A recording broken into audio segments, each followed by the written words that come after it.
Okay, well, welcome. In our last class, we started solving question on pursuit code, and we have addressed requirement 1 of that question. Requirement 1 asks us to evaluate whether the acquisition of folder code will be beneficial to pursuit code and its shareholders. And for us to evaluate this, we have to use the free cash flow to define methodology, which we have done right here. Okay. We have done that here. And we have computed the market value of, who is this? Average growth rate. Okay. We've computed, okay, we have not even completed question number 1. We have only computed market value of folder code. Okay. We have computed market value of folder code. When did you compute this today? What do you say? When did you compute? Is it today? The one I missed though. Oh, we did this all together now. Let me check. The last class we did at night. Oh, okay. I think they will. I think that So, what we want to achieve, is this. We want to evaluate whether there is going to be any benefit. That is, whether there is going to be additional market value that we accrue to who? To pursuit code. It is pursuit code that is buying over folder code. So we want to see whether after the acquisition of folder code, the market value of pursuit code is going to increase or not. For us to know whether the market value of folder code increase or not, what we need to do is we need to compute market value of folder code before the acquisition, compute market value of pursuit code before the acquisition, and compute the market value of the combined company after the acquisition. Let me repeat. For you to know whether an acquisition creates value or not, for you to know whether an acquisition creates value or not, you are comparing two things, okay? You are comparing two things. And what are those things? You are comparing the market value after acquisition with the market value before acquisition. Now, if company A, if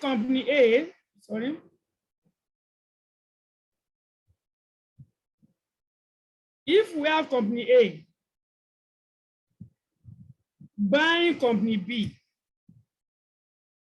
before the acquisition, company A will have its own market value, true or false? Yes, Abby? Before the acquisition, this company A will have its own market price, market value. Company B will also have its own market value. So, the market value of company A is the acquirer here. This is the acquirer. Company B is the target. This is the target company. Company B is my target company. So, before the acquisition, company A, which is the acquirer, we have its own market value. Company B will also have its own separate market value. So, the market value of the separate companies before the acquisition takes place is what we call pre-acquisition market value. Pre-acquisition market value. However, after the acquisition of company B,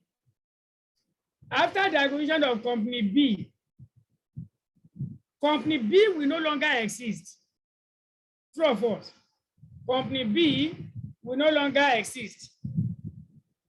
Company B will no longer exist. Therefore, if you are computing market value after acquisition, the question is not that the market value after acquisition is it for company A or company B. That question should not arise. Yes, that question should not arise because company A is buying company B. I should not tell you that after the acquisition, company B will no longer exist. So why will not be asking, are we computing market value after acquisition of company B or company A? That question should not suffice at all because after the acquisition, company B will no longer be in existence. The only company you will have left after the acquisition is the acquirer. The acquirer has already acquired the target. So the two companies has been combined to what? To one, which is the acquirer.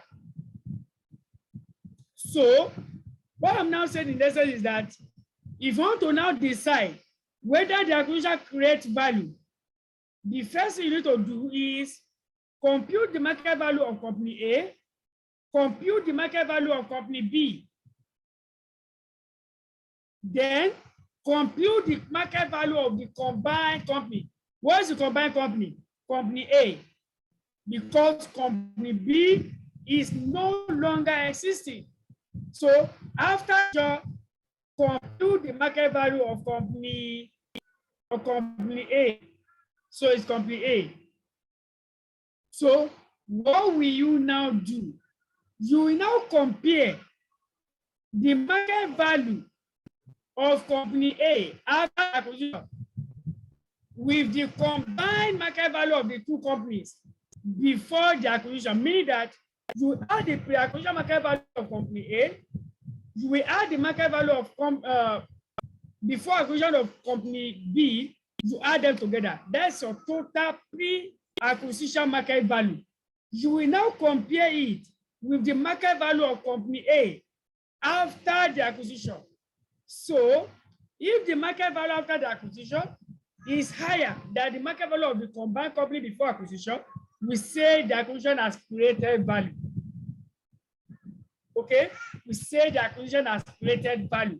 So in any merger and acquisition where you ask this question, that is a normal procedure. Now, for this question now, we have computed the market value of Fodaco, right? We have computed the market value of Fodaco. What's the market value of Fodaco? We have computed that to be, where do we have that? Market value of Fodaco, market value of equity, to be what? To be 35,386.54. So I will now go to what? Market value of Pursuit Co. Let's compute that. Market value of Pursuit Co. Market value of Pursuit Co. When I'm computing market value of Pursuit Co, what will I do? I will need to go and look at the information given to me on Pursuit Co. This question has been made very simple because it has been sectionalized. When I'm dealing with Pursuit Co, I know where to get the information. When I'm dealing with Fodaco, I know where to get the information. When I'm dealing with the combined company, I know where to get the information. So the question has been sectionalized. So I will go straight to where I have Pursuit Co. Okay, let's see. Where do we have Pursuit Co?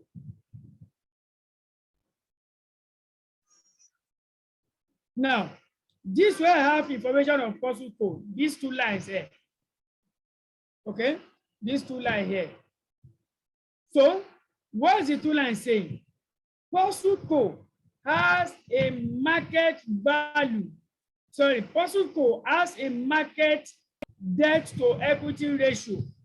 A market debt to equity ratio of 50-50, meaning that before the acquisition, the gearing of Pursuit Co is 50% debt, 50% equity. 50% debt, 50% equity. And an equity beta of 1.18. Currently, POSUCO has a total firm value, market value of debt and equity of what? 140 million. Now, I will ask you this question. If I have total market value, which is my corporate value, to be 140 million, and my gearing is 50-50, what is the market value of equity? How will I get it? Are you with me? 50% of the corporate. 50% of 140. Good. 50% of 140. So it therefore means that the market value of equity of POSUCO is what? Is 70 million. So I go straight. And that's quite simple. That's quite simple. So market value of POSUCO, corporate value.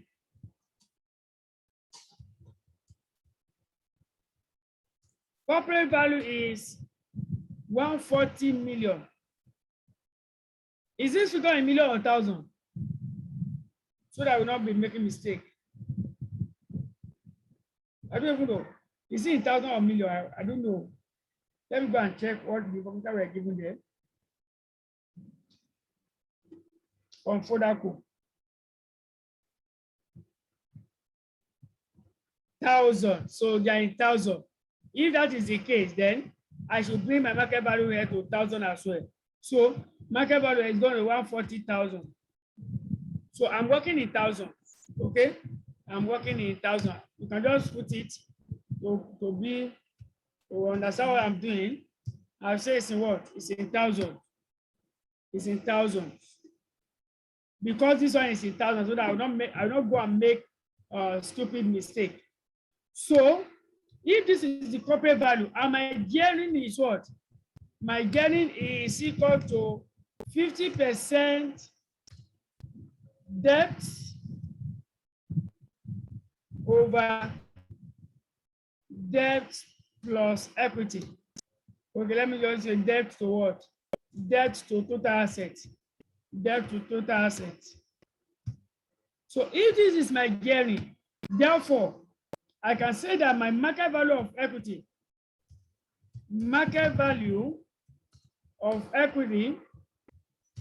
is equal to 50% of what? 50% of 140,000. And of course, that should give me 17 million. That should give me 17 million. So I've gotten the market value of POSUCO. What about the combined company? I will go and sort that as well. Now, at this point, I'm going with what? Total market value pre-acquisition. So I can say total pre-acquisition market price. Total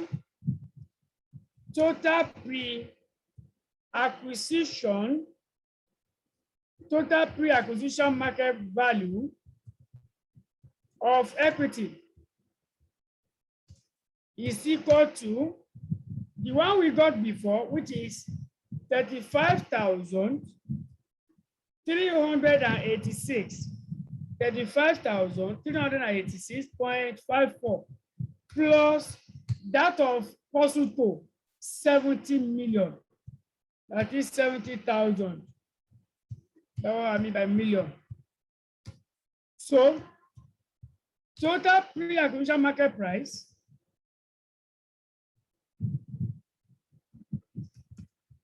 pre-acquisition market value of equity will be equal to, let's add the two together. Mahfouz, bring my bag. Bring my bag.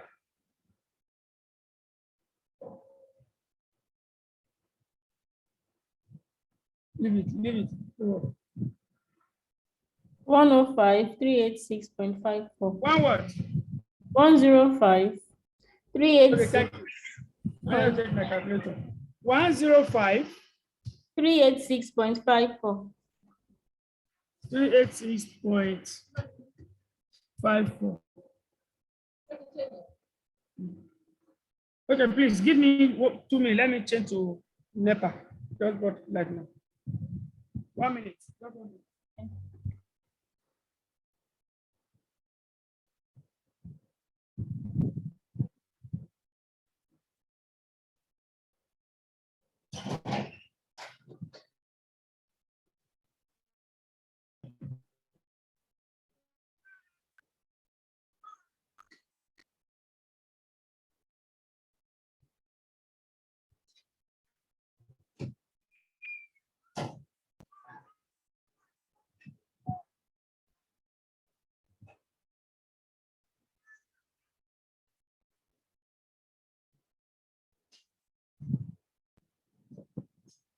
Okay, let us continue.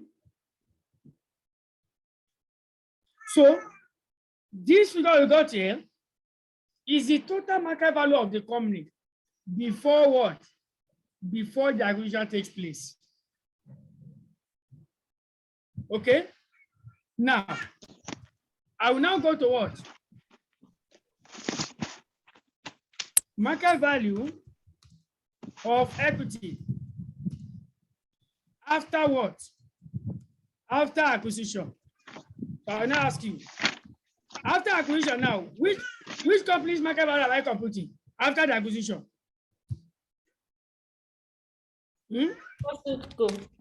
Pursuitco. Because after the acquisition, Fodaco will no longer exist. We have brought Fodaco over. Fodaco will no longer exist after the acquisition. So the question of the post-acquisition market value is it for Fodaco or for Pursuitco should not arise because Fodaco has already been bought over. It is no longer existing. It is the acquirer that you now have that is now existing, and it's now a bigger company because it is now comprising of what? Two different companies. So let's go and get the information of the combined company.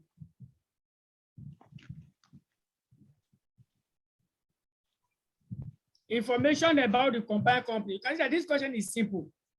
You just have to look at, okay, don't let me say it's simple, is what? Is arranged very well such that you don't waste your time. Okay.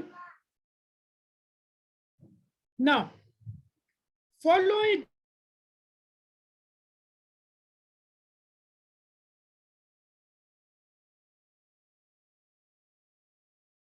the combined sales revenue will be 51,952,000 naira in the first year.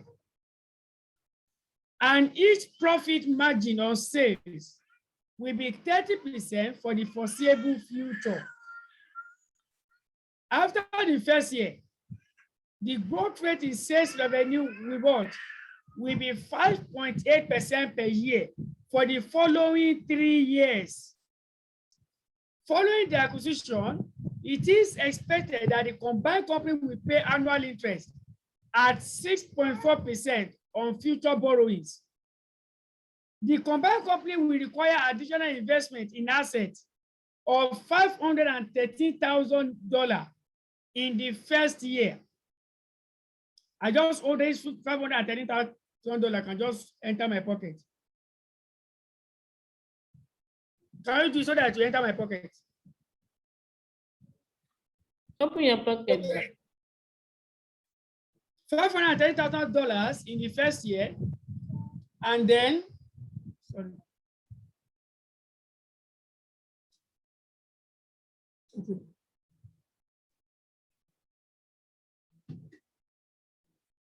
Okay, 530,000 in the first year, and then 80 cents per 1 naira increase in sales revenue for the next 3 years. Did we solve question on Okwaoko?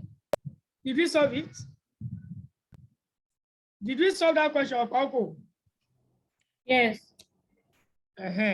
So you can see that what we did in Okwaoko, you see the same thing that is coming here. In Okwaoko, we are told that the additional investment is 0.31, that is 31 cents for every 1 naira increase in sales revenue. In this question now is what? 18 cents for every 1 naira increase in sales revenue. So the same approach is required. Okay. Now, please let me tell you before we forget. Our normal night class we hold on Sunday. You know, I couldn't take you Monday and Thursday at all. So we are going to hold our class on Sunday, the normal class, and basically we are going to I will take you people bond valuation. If you're able to conclude bond valuation, then I will start option pricing theory so that we know that if we can add 2 more classes, we should enter LG. Okay? 9 to 11, right? You said? 9 to 11. The time. 9 to 12. 9 to 12. Okay. Yeah. 9 to 12. I would have loved to take it to, tomorrow, but I'm having an exam tomorrow and Sunday. And even the exam I want to write tomorrow morning, I don't know it yet. So the moment I head the class with you now, I will go and carry my note and see. I don't know what I want to write tomorrow as the time I'm speaking to you here. So the one I will be having on Monday, on Sunday. On Sunday, I will have to go to FCA 7 o'clock first, take class until 10. And my exam is starting by 10. But so what I would normally do is I will stop with the class around 9:30. So I'll just give 30 minutes time to get to the exam venue. I just go and write the exam. So that tomorrow night, Saturday to Sunday, that night, I'll use it to read what I will write on Sunday. So that's the reason why I will not be able to take it tomorrow. Apology for that. So let's continue. And then 18 cents per 1 naira increase in sales revenue for the next 3 years. It is anticipated that after the forecast 4-year period, each free cash flow growth rate will be half the sales revenue growth rate. It can be assumed that the asset beta of the combined company is the weighted average of the individual company's asset beta, weighted in proportion of the individual company's market value. So that's my information of combined company. Now, I don't need to tell you, even if the client does not tell you to use free cash flow, it is clearly here that the only thing I can use is what? Is free cash flow. So I'll use my free cash flow.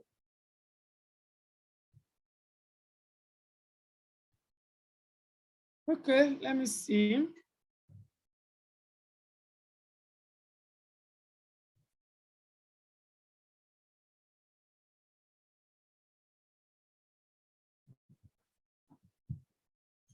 Okay, sales revenue. All right, let's start the solution.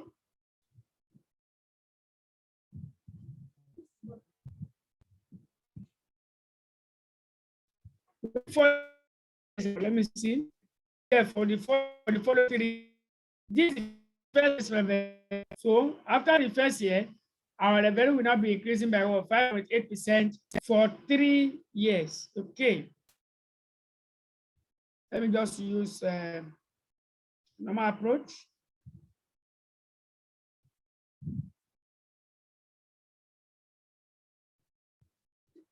Should be enough for me.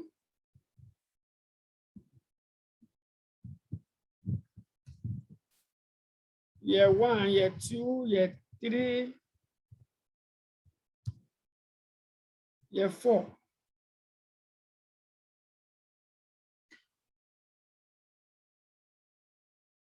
Year 1, 2, 3, 4. So all figures in, put it there. Good evening, sir. What do you say? Good evening, sir. Greeting. Mrs. Angela, I've tried calling you, number busy. I joined, but you have not started, so I left. I knew where you joined, I saw you. It's not that we've not started. I just wanted everybody to be on ground. Why I saw that question number 8. No so I problem. said I was going to call you when we started. Unfortunately, your number was busy. So, but this 105, I don't have it to my note. How did it come Which about? one is that? This $105. I don't have it. This one? Yes. I have. We just computed it now. We just computed it. I don't have it. Let me copy it now. This was what we stopped in our last class. Exactly. So I'm now seeing And this one. We just started from this now. What do you say? So I don't have market value of this point. Let me copy it now. This is where we started. We started from what I highlighted there. That's where we started today. That's the reason why we are not having that 105. Okay, let me quickly copy it, please. There's no big issue here. they've given us this one directly in the question. You understand? And they give us gearing 50-50. So 50% equity, 50% debt. We only multiply the gearing 50% equity. We multiply by the total market value to get 70 million. Do you understand? Let me go to the question so that you understand what we did there. Sorry, let me just explain to her in 2 minutes.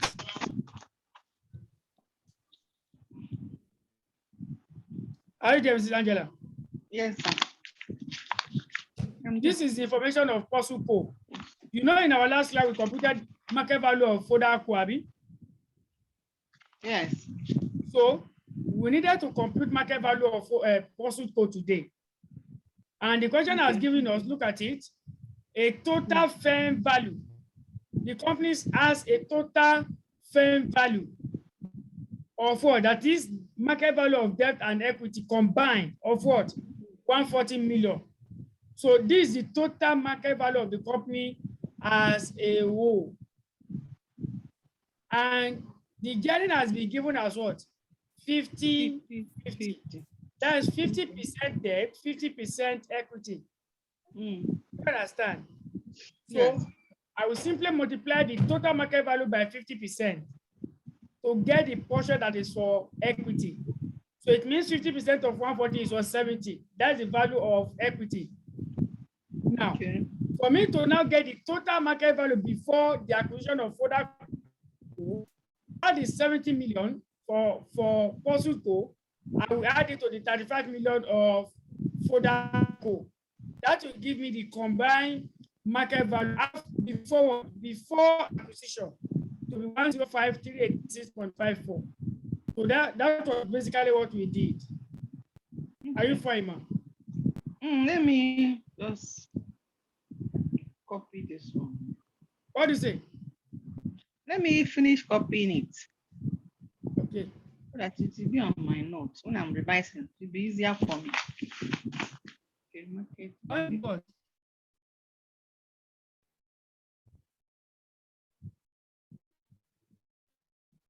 Shall we continue?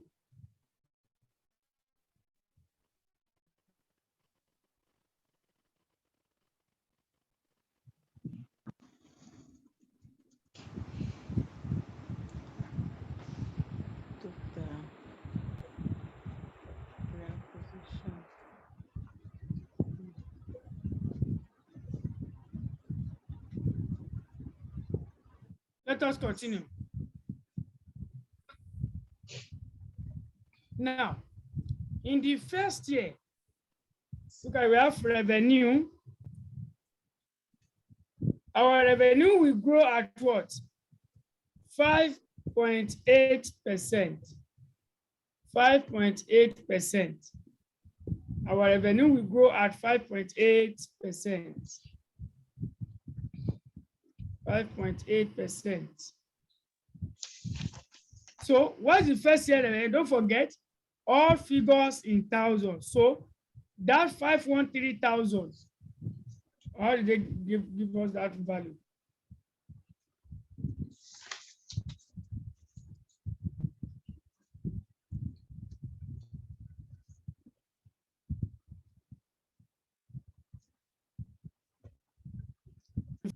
$51952 is the market, is the revenue for year one.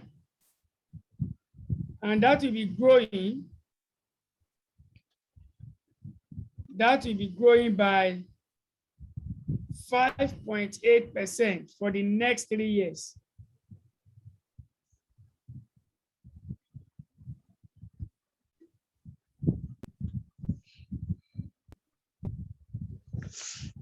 Okay, so let's go this figure. 51,952 times 1.058.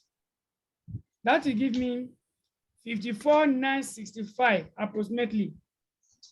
Okay, let's say 0.2. Did I use point in the other one? Let me see. Okay, to the nearest whole number. So I will also use this one to the nearest whole number. 54,965. 54,965. 65. What's wrong with this one? Show me good again. So I will increase that one further as well, times 1.058. That gives me 58,153. 58,153. 58,153 times 1.058. That's a 61,526. 61,000. 51,000. These are the expected revenue after the work, after the acquisition. That's the expected revenue. That's the expected revenue after the acquisition.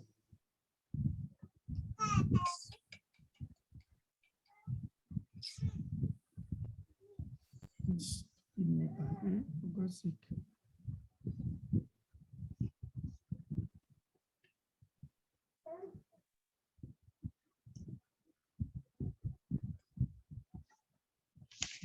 Mistake.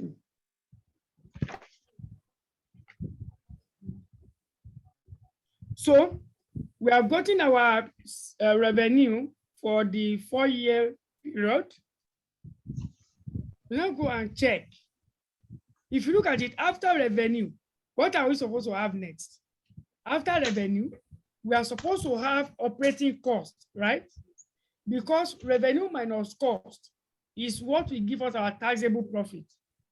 But in this question, we are not given operating cost. And the question did not tell us how to compute operating cost.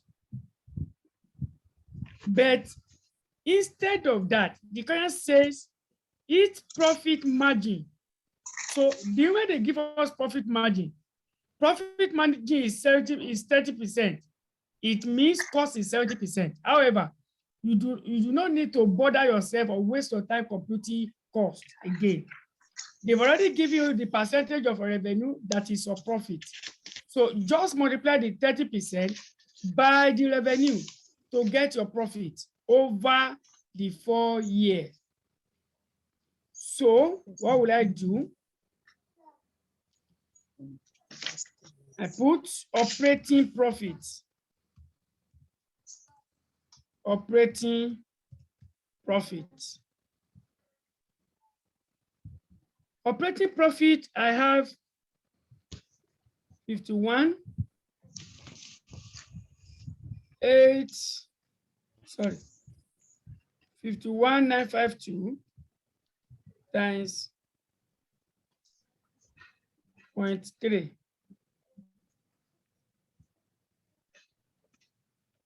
15,586. Am I correct?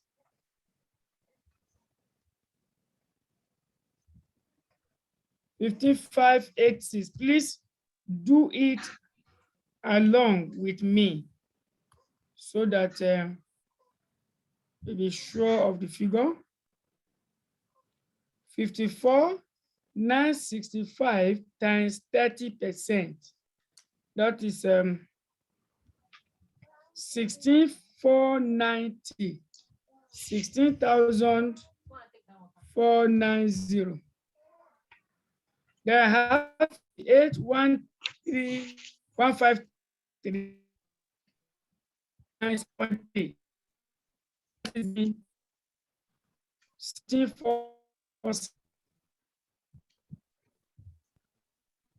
74. Then I have 61,526 times 30%. I have 18,458. 18,458. 18,458. These are the operating profit. Mind you, this operating profit is before interest, Abi. Now, don't let this rate confuse you.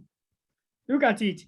The current says, follow the acquisition, it's expected that the combined company we pay interest at 6.4% on future borrow. If care is not taken, this can destabilize you in the exam. Why? Because you have your interest rate, Abi. Now, at all costs, you want to compute your interest amount. You want to compute your interest. Now, do you know the loan amount? No. You don't know the loan amount now. And the question has told you that this company is going to be acquiring debt. So you don't need to bother yourself with that rate. That's what I'm trying to tell you. Okay? You don't need to bother yourself with that rate, because I'm going to use free cash flow to the firm methodology as stated in the question. So the combined company will require investment in assets of 513,000 in the first year. So my additional investment in the first year, you come here, I put investment. Investment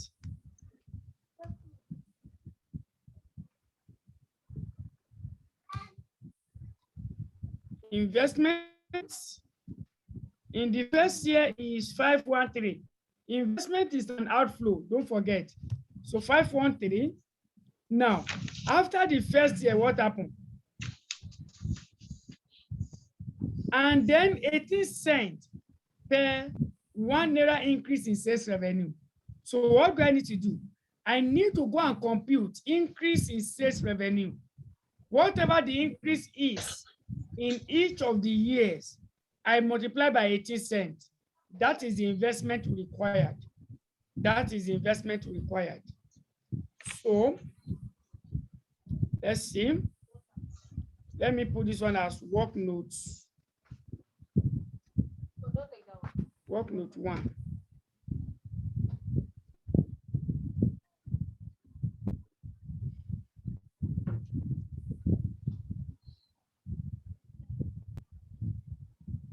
Oh, is it 1? I think we have work note before.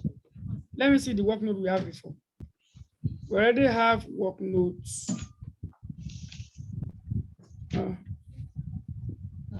Okay, this work notes. This one. This one, Abby.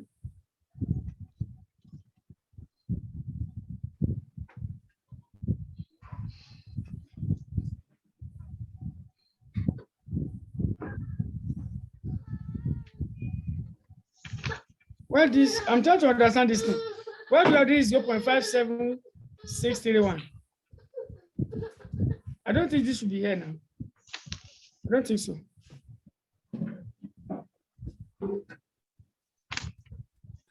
Sir, that one is for this thing, the Fodaco. That one, this place now. Yes, this one is for Fodaco. Yes, this sir. one. Yes, you can do your work is in one place. Do you understand? Okay. You can do it in one place. This working 1, this working 2. So the next one should be working 3. Let your working be in one place, that's no problem. Okay. Working 3. Additional investment. The examiner will be able to reference it. There's no problem about that. So let me copy what I have here for this month so that my work will be easier.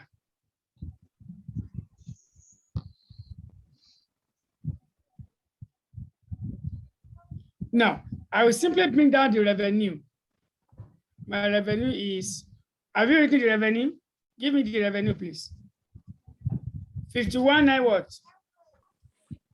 51,952. 952. Mrs. Chiwe, you don't teach that very well. I love you too. 54. It's like you are in the exam mood proper now. It is Yes, 12. the exam mood proper now. I can see that you are well gingered now. No problem, it will be fine. All of you will pass by God's grace. Amen. So, what is the revenue for year 2? 54,965. 54,965. For year 3? 58,153. 153. And the last one, 61,526. 61. So, 526. is it correct? Yes, sir. Okay. So what's the increment in the first year here? I don't need the increase, and there's no even increase. Abi, because that is the first year, and we don't have sales for year 0. So no increase there. So increase in the second year is 54,965. 54,965. Sorry, I don't want to run my again because of the noise. The noise is too much. Let's just manage it like this. 54,965 minus 51,952. 13. 3013.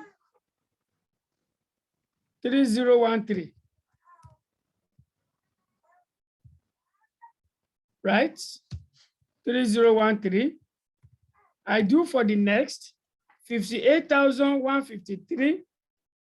58,153 minus 54,960.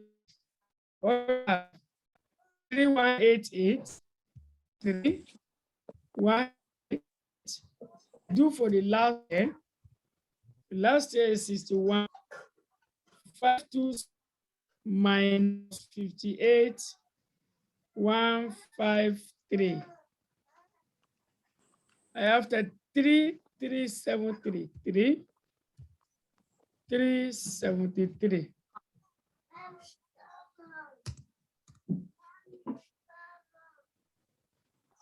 So we have 18 cents here.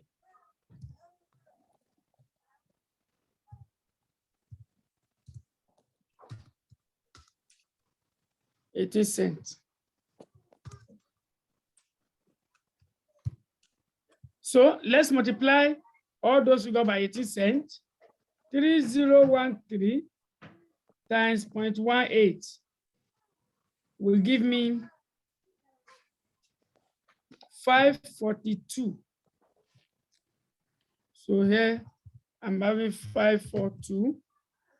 And here 3188. 3188 times 0.18. 574. 574. Then the last year, are we following? Yes, sir. 373 times 0.18. That will give me 607.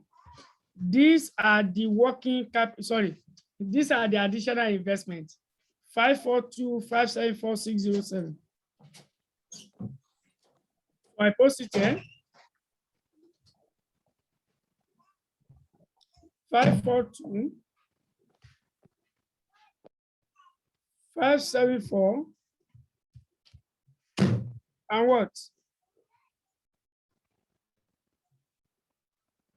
607.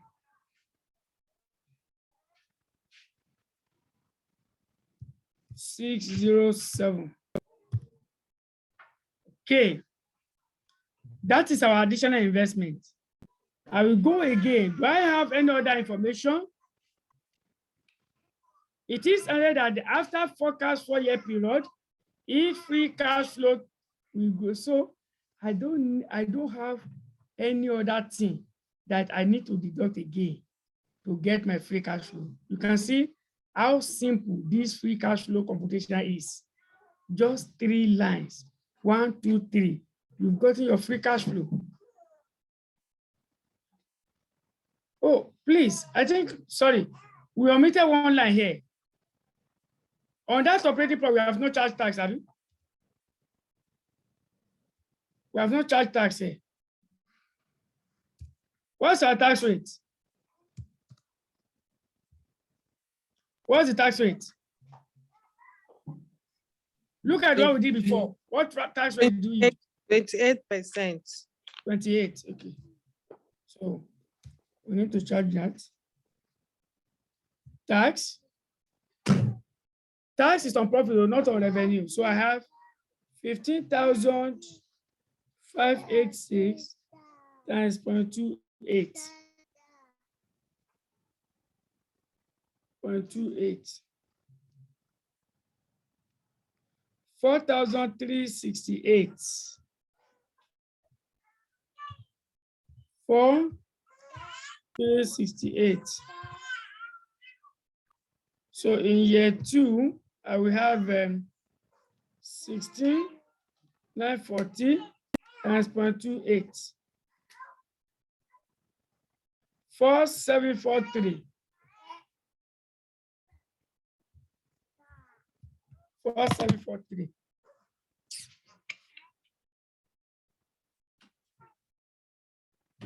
Take. Bye-bye. I don't do it. 5,743 year 2. What about year 3? 17,446 times 0.28. 4,885.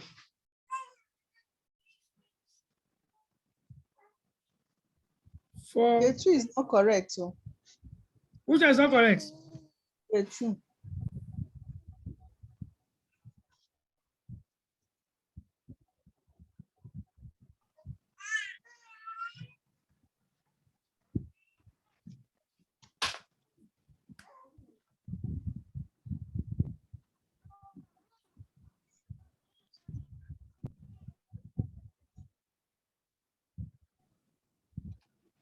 $14,000, 16,000 rather, 16,490 times 0.28. 4,617. Okay, sorry.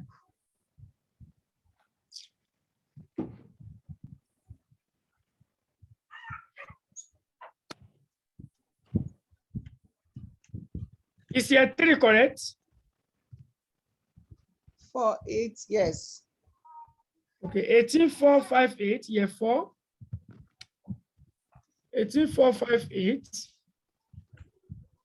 times 0.28. 5,168. 5,168. Okay, these are the taxes.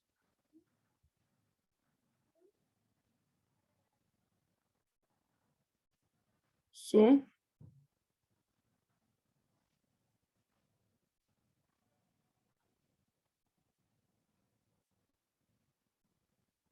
free cash flow to firm. Free cash flow to firm. Let's calculate that. 15,586 minus 4,368 minus 513. That is 10,705. Year 2, 16,490 minus 4,617 minus 542. 11,331. Year 3, 17,446 minus 4,885 minus 574. 11,987. And last one is 18,458 minus 5,168 minus 607. 12,683.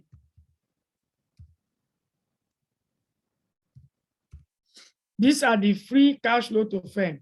I need to discount. Discount factor at what percent? I need to use WACC. I need to use WACC. I go back to the question. What am I supposed to use? Let's see.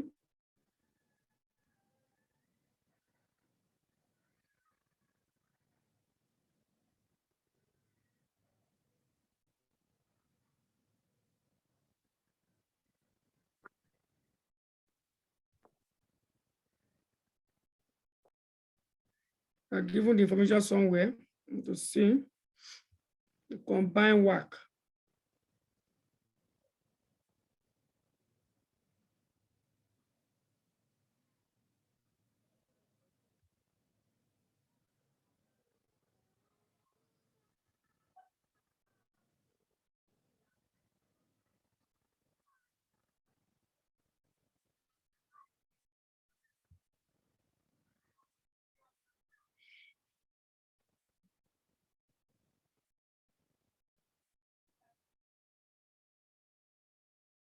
One minute, please.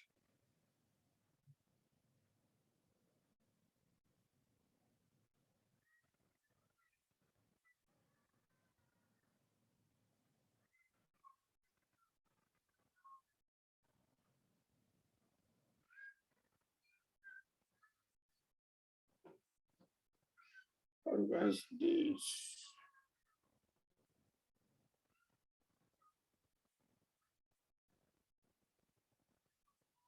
Okay. Now, it's like we are not given the work. I thought we are given the work somewhere, but I doubt it. I don't think we are given any work here. But let me go to it very well as well, so that So I'm going to provide information. I don't think I have it there. If it is not there, then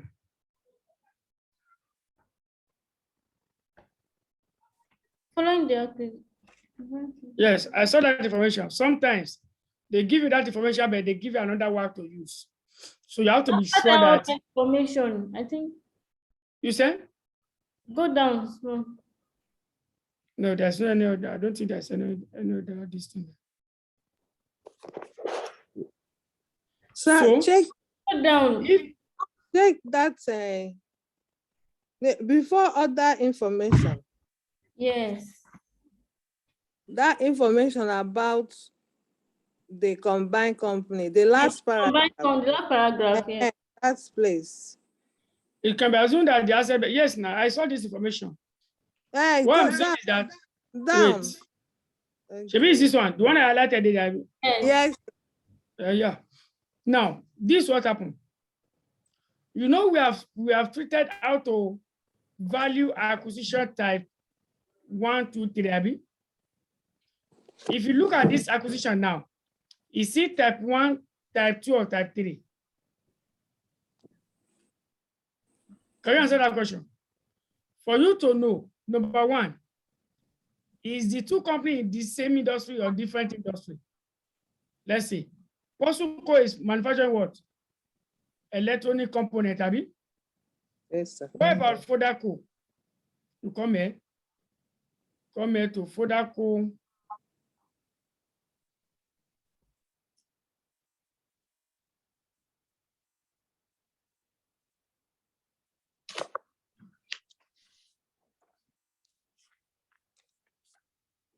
Okay. Fodaco, income statements. Income statement, not just income statement. They will have given us information of Fodaco. Is that up? This there? detail.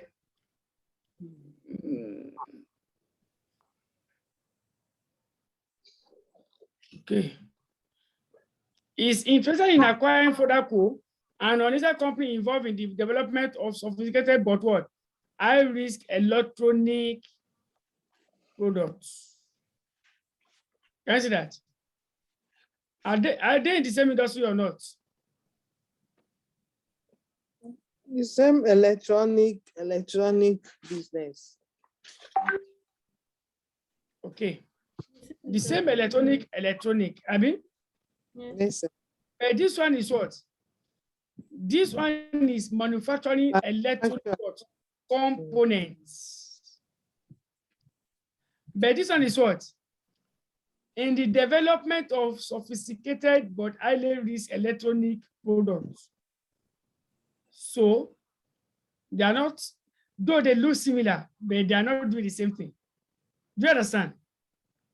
They are not doing the same thing. They look similar. The activities look similar. And that's the reason why POSUCO want to acquire this, so that there'll be development and manufacturing in one company. Do you understand? Yes, sir. So they are different. So it means business we change, Abby. One. Now we also go again and see. POSUCO will also pay off any outstanding, POSUCO estimated that a payment of equity value plus 25% payment will be sufficient to secure the purchase of Fodaco.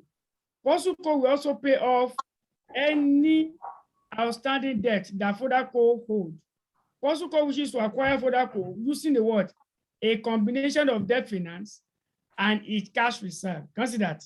Debt finance. Debt finance means we are taking additional debt, isn't it? So the moment you take additional debt, your business, your financial risk is expected to change, Abby. So business risk is changing and financial risk is equally changing. So that's going to be acquisition type what? Acquisition type what? You've forgotten. Yes. Correct. Can you review the acquisition type again for us? Correct. Type 3 acquisition. God bless you. This is type 3 acquisition. I said type 1, business risk, financial risk, we not what? Okay. Type 2, business risk will not change, but financial risk will what? Will change. That's type 2. And I say type 2 value is using adjusted present value. While type 3, both business risk and financial risk will change. Okay, so this is type 3 acquisition. And I told you to value type 3 acquisition, you are using combined work, Abby. So what I'm only looking for here, I want to be sure that the question has not already given me the combined work. If the question has already given me the combined work, why am I completing again? That's what I wanted to confirm. And since we have confirmed that we have not been given the combined work, Abby, then we have to compute the combined work using combined equity beta. How do we compute combined equity beta? You go to information of POSUCO. Do we have equity or asset beta? We have equity beta here, Abby. We have equity beta. You go to information of Fodaco. Do we have equity beta or asset beta? We have, I do have that. I think we are giving that somewhere.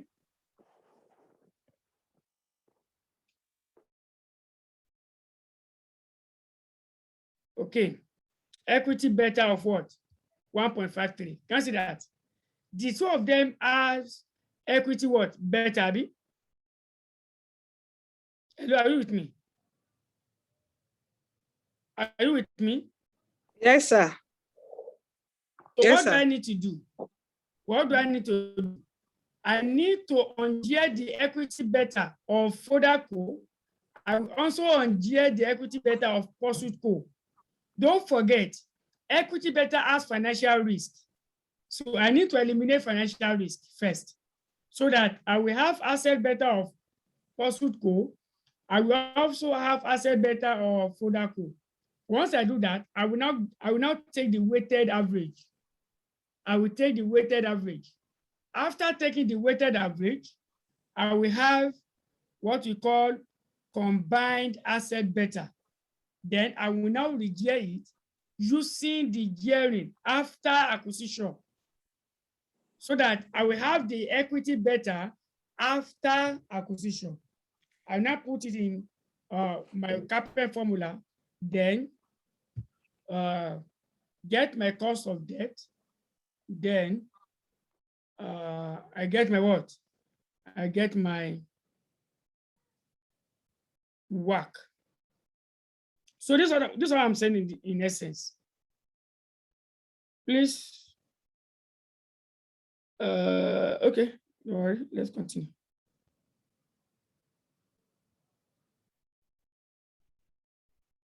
Let's come factor here.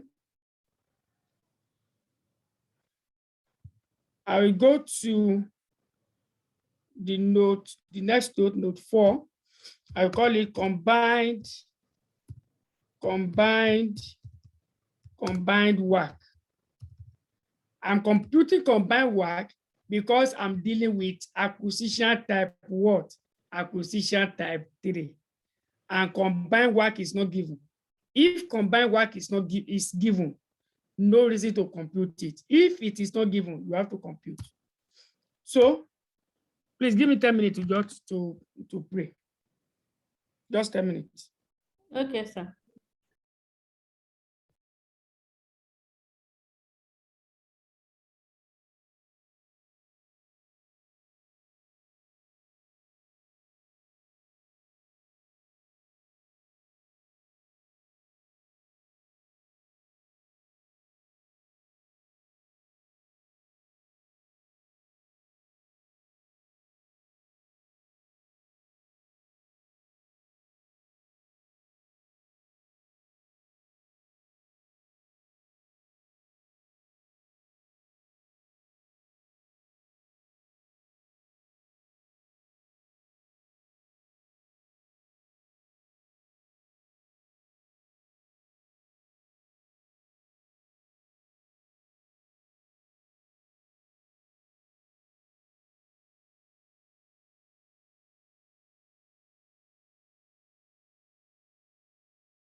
Hello, are people there?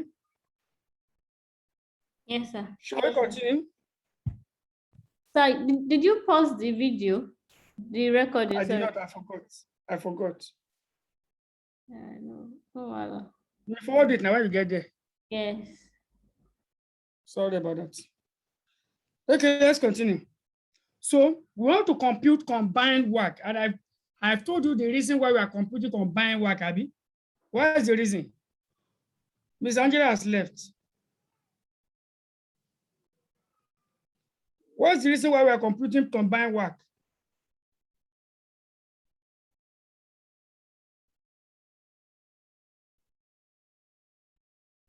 Hello? Hello? Yes, sir. Talk now. I know you are there now. What's the reason why we are computing combined work? You must know the reason for what you are doing. Not given in the question. Huh? Because it's not given in the question. You say if it's given, we will not compute. No, that's not what I want to hear. The reason why we are computing combined work is because we are dealing with acquisition type 3. Okay. Acquisition type 3 is where both business risk and financial risk will change. Do you understand? Okay. That's why we are computing combined work. I'm now saying when we are dealing with acquisition type 3 and combined work is already given in the question, you don't need to compute it. But if you are dealing with acquisition type 3, but there is no combined work in the question will have given you information that will enable you to compute the combined work. Do you understand? So it does not mean that anytime you are dealing with combined acquisition type 3, you must compute combined work. No. In some question, the combined work will already be given to you, so you don't need to compute.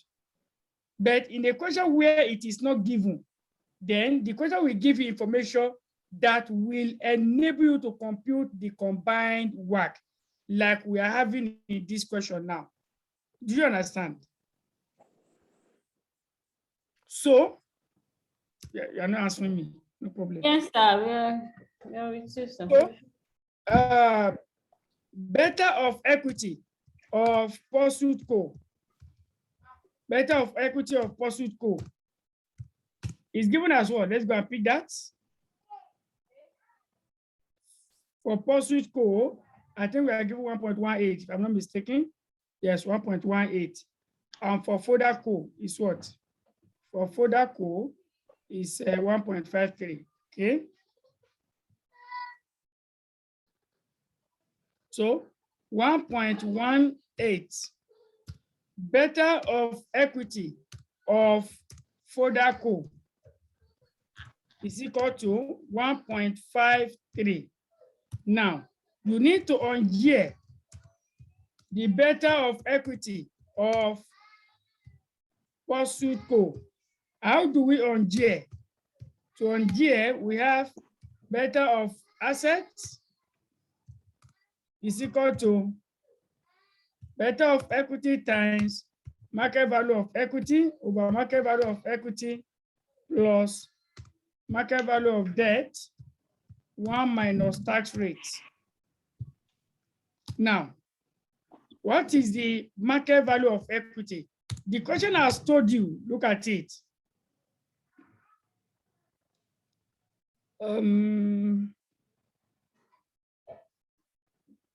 That the journey will remain the same. I think we are given that somewhere.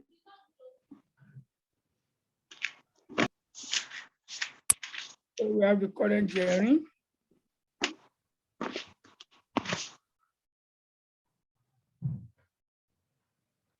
The current journey is, where are we doing that?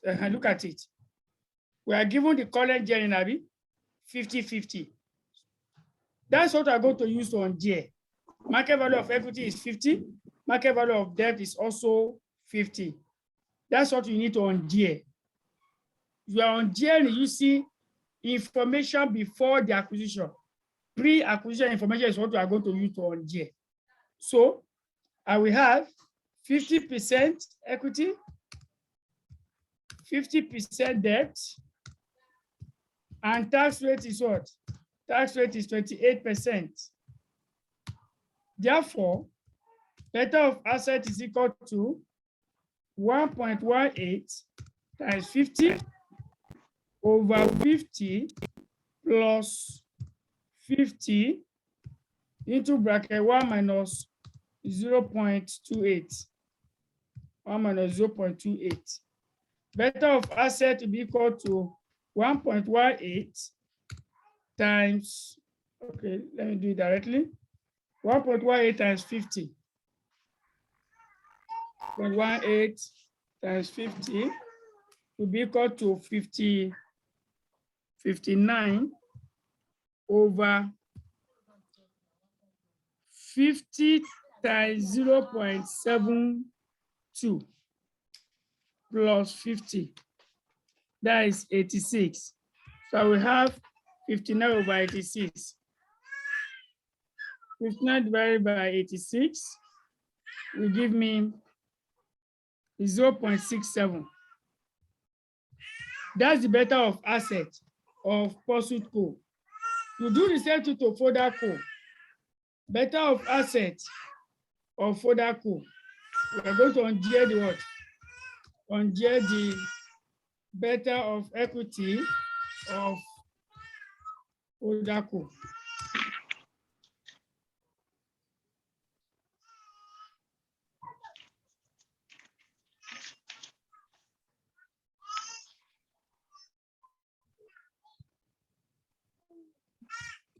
Ungear the better of equity of Foda Co. So, what's the value of equity of Foda Co? You go there and pick it from the question. I think it's given right there.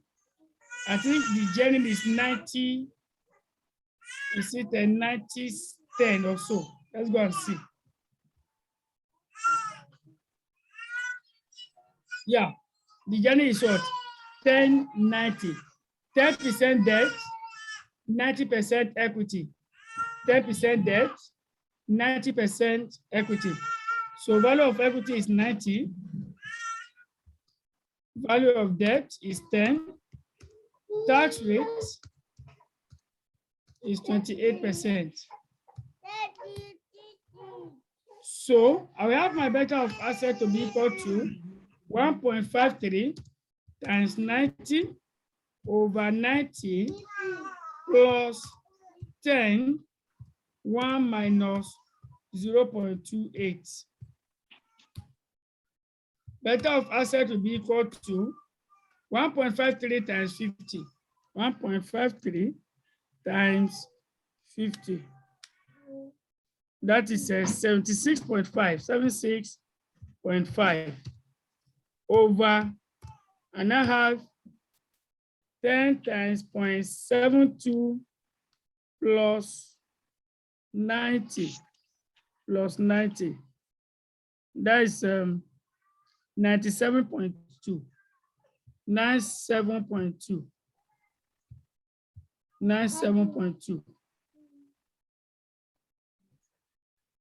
So my better of asset of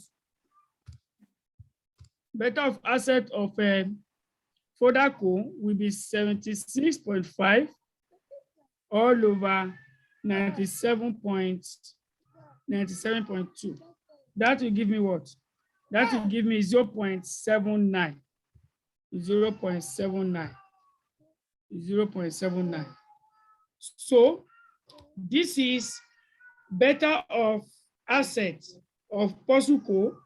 This is better of asset of Foda Co. What's the next thing I need to do? I need to combine the two better. I need to combine the two better. So combined asset better. Excuse me. Yeah. This 1.53 times 90. Yeah. Is it? It's not correct, I mean. 1.53. Is it 76.5? Let me check. This one. Oh, okay, it's wrong. It's wrong. Thank you. 1.53 times 90 should be 137.7. 137.7. Drop it. 1.4. Supposed to be 1.42. 3. What do you say? Supposed to be 1. Go ahead. The answer is supposed to be 1.42. 1.42, Abi? Yes, the beta capacity. So this one is correct, Nabi. That 97.2 is correct. Yes, it's correct. Okay, thank you. You are our chief auditor. So combined asset beta. Now, how do I combine my asset beta? I want to combine asset beta of POSUCO to asset beta of FODACO. So combined asset beta combined with FODA, you see. Combined asset beta will be equal to, now, let me give you a small formula for you to remember. I will have asset beta of POSUCO, okay? Asset beta of POSUCO times total value, that is corporate value of POSUCO. Everything here will now be over.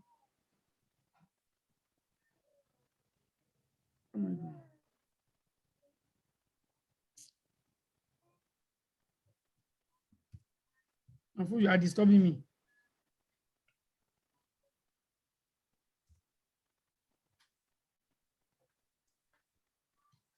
So we have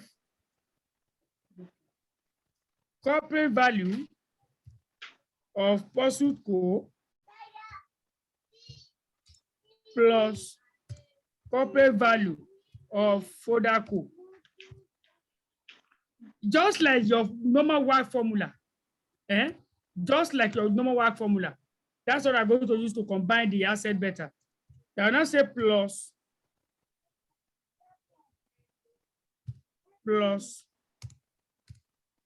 beta of asset of FODACO multiplied by corporate value of FODACO, everything again,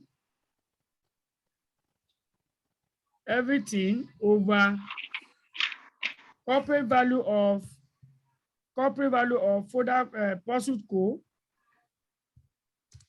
plus corporate value of FODACO. Okay.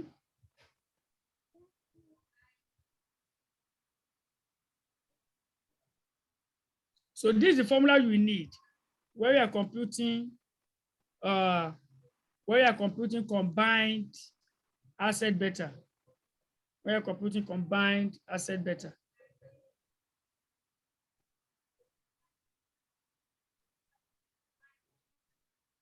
Okay, I'm coming. So I have combined asset beta using this formula now. Combined beta of assets will be equal to, what is beta of asset of POSUCO? That is 0.67, Abi. And we have 0.67 times, what is the corporate value of POSUCO? The one we computed there, 140. I think they gave us for POSUCO is 140. 140 over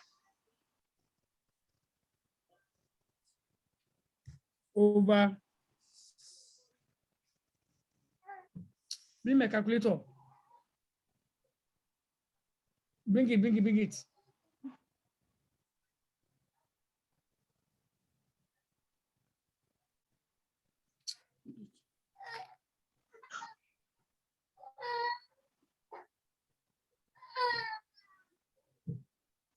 So let me shift this all down.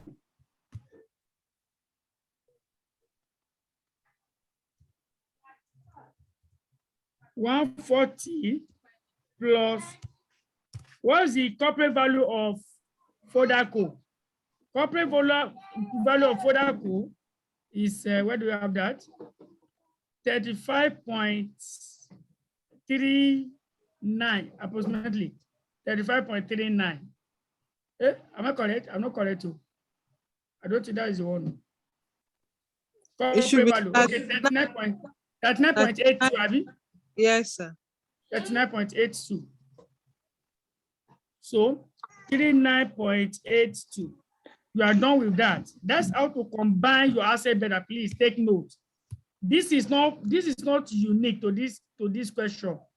Anytime you are valuing acquisition type 3, you need this concept, except if the combined work is given directly in the question. If it is not given in the question, you need this approach to compute your combined asset beta. So what is the asset beta of FODACO? Asset beta of FODACO is 1.42. So I have 1.42 times 39.82, everything over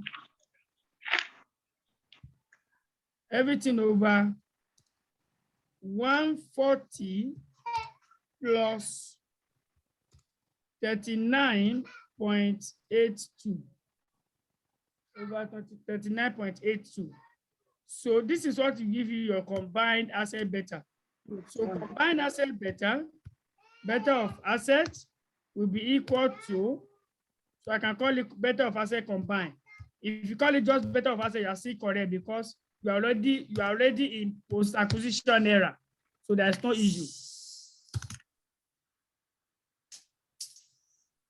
So 0.67 times 140.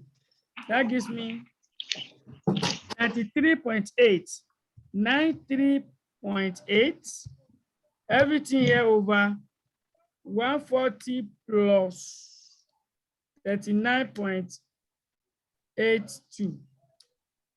That is 179.82, 179.82. Plus, you do the same thing to the second side, 1.42 times 39.82. I have 56.54, 56.54. Everything here over 179.82. So beta of assets will be equal to 93.8 all over 179.82. 179.82. So I have 0.52 here, 0.52 here, plus 56.54 divided by 179.82. What do I have? I have 0.31. So beta of asset is equal to 0.52 plus 0.31. That is 0.83. 0.83. That is our combined asset beta. When you are done with your combined asset beta, you need to reject now, because after the acquisition, POSUCO will still be having debt. This beta is not recognizing debt yet. It's only recognizing the business risk. You know, we say business risk is going to change. So on the average, the business risk is going to change to 0.83 after the acquisition of FODACO. So if that is the case, what is now going to be the beta of equity? The beta of equity will now recognize the post-acquisition what? Gearing. Post-acquisition gearing. And I think the question gave us post-acquisition gearing. Let's see. We're told that the gearing will not change. Let's see where we have that information, that the gearing will not change after acquisition. Let me see where I have that information.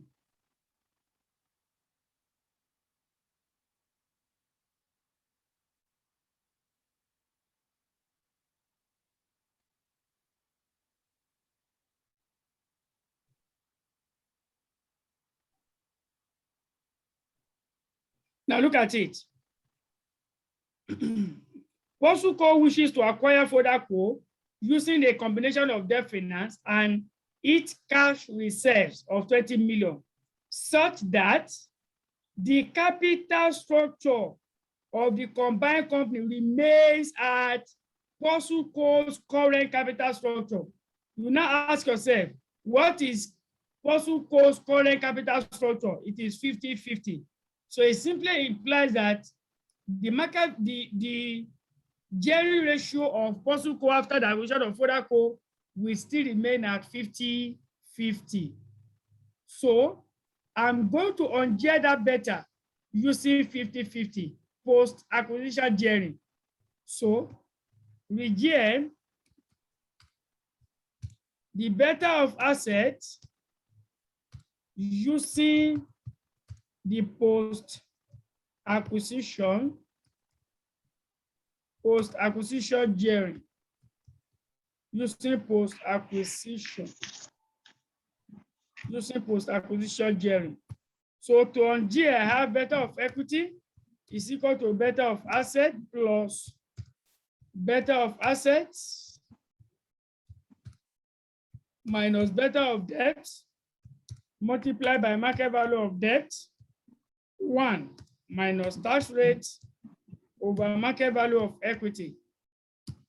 So beta of assets, beta of equity will be equal to beta of assets 0.83 plus open bracket 0.83 minus 0 into bracket market value of debt is 50 as times 50 into bracket 1 minus 0.28 close bracket over what? Over 50. So beta of equity will be equal to 0.83 plus 0.83 close bracket times 50 times 0.72. That is 36. We have 36 over 50. So I will now do 36 divided by 50 equal to times 0.83 equal to plus 0.83 equal to. So I have 1.43. You have the same thing. Let me do again and do it again. 36 divided by 50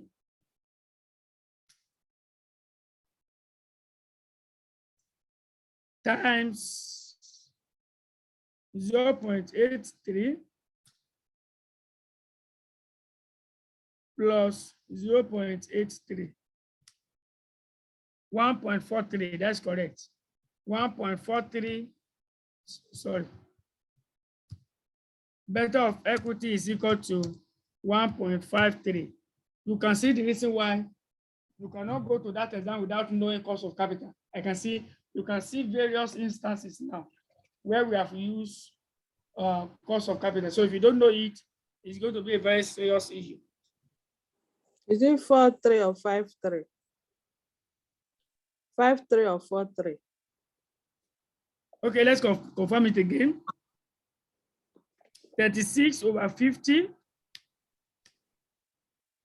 plus, times 0.83 plus 0.83. 1.43. It's 1.43. 1.43. So 1.43 is the beta of equity. So from here, I cannot compute my what? I can compute my cost of equity. I can compute cost of equity. So using CAPM, my prayer is that to be able to remember all these things that I'm putting into your head. I'm telling you, because honestly, I know they are much. You just have to remember them. So God will lead you through. So cost of equity is equal to risk-free rate plus beta of equity, market return, minus risk-free. So cost of equity is equal to beta, which is 1.43, plus risk-free rate. What's our risk-free rate? Let's go to the question and pick our risk-free. I think that should be under other information, Abby. Other information. Other information. Government-based rates and the market risk premium, 6%. So 4.56%. 4.5% plus 1.43 into bracket 6%. Cost of equity equals 4.5% plus, so I multiply the two here, 1.43 times 6, 8.58, 8.58. Cost of equity, this plus 4.58 plus 8.58. 13.1% approximately, 13.1% approximately. Approximately 13.1%.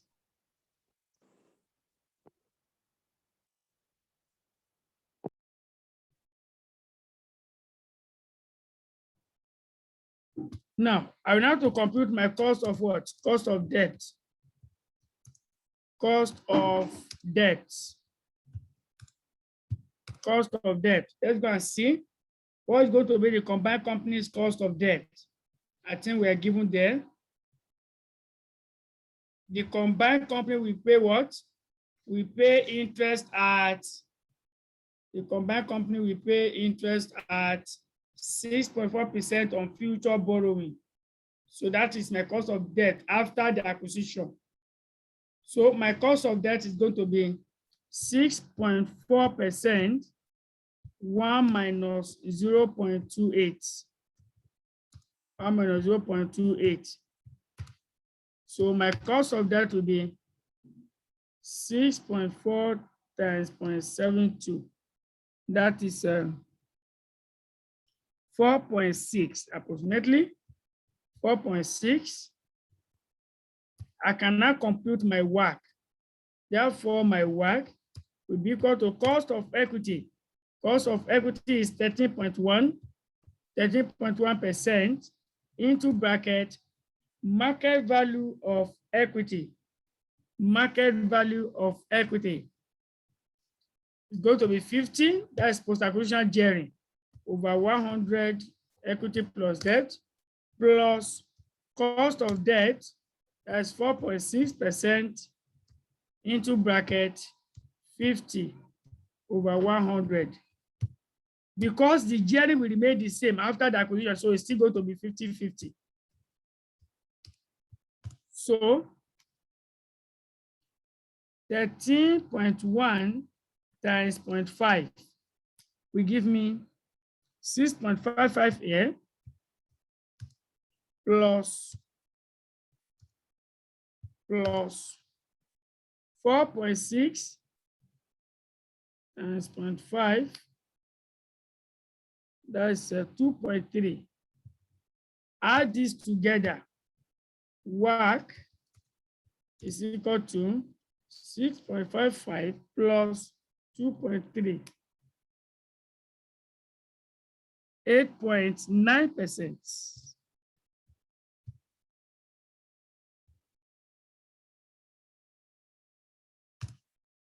Or we can take it as 9%. Let's take it at 9%, it's very close.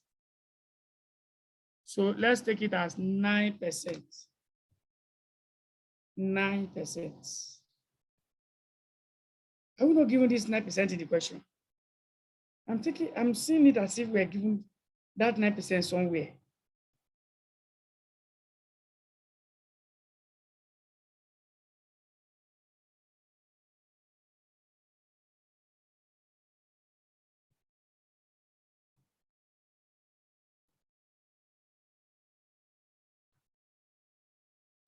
Okay, we're not given.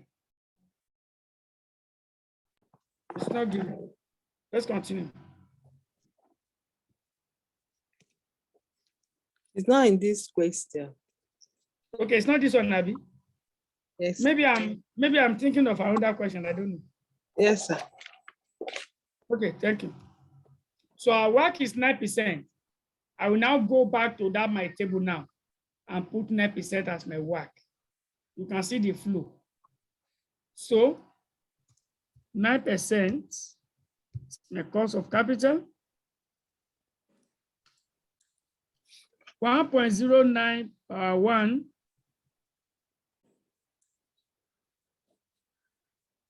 0.917. 0.917 power 2.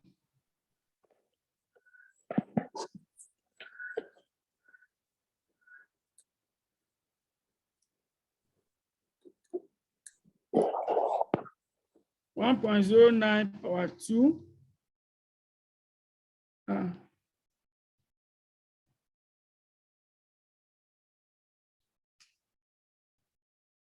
0.842 power 3.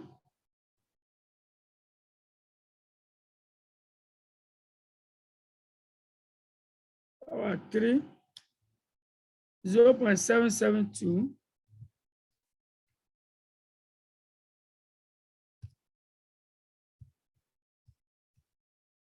power 4.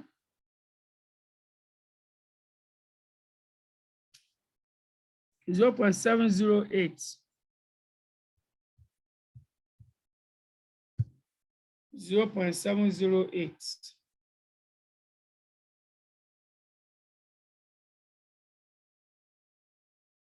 So present value. Present value. Let's multiply. 10,705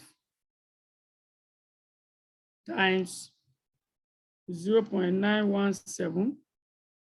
That's giving me 9816.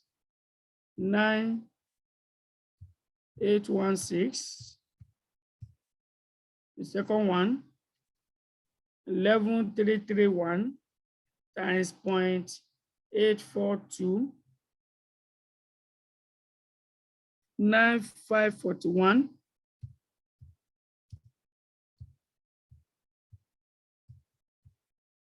Yeah, 3. 0.772 times 11,987. 9,254. 9,254. 0.708 times 12,683. 8980. So this will give me present value year 1 to 4. This is my present value year 1 to 4.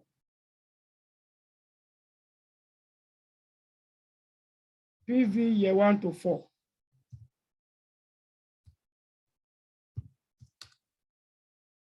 PV of year 1 to 4. That will give me 9816 plus 9541 plus 9254 plus 8980. So I have 37,591. 37,591. Then we now have present value of year 5 to infinity.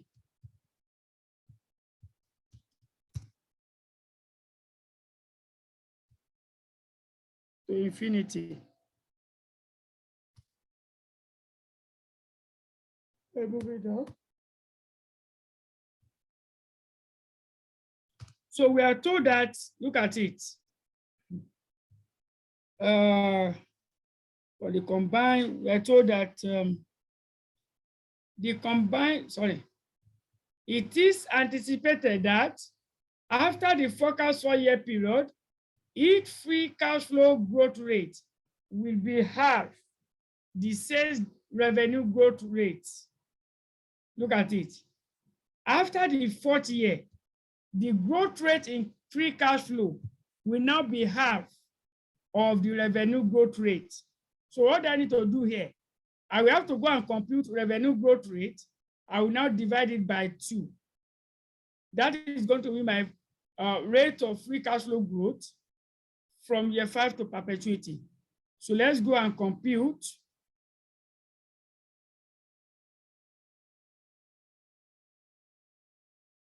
Note 5.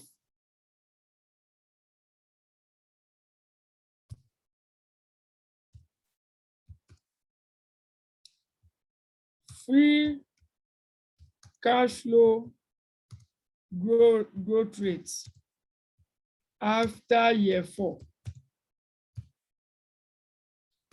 So the first thing is I will compute revenue growth rate.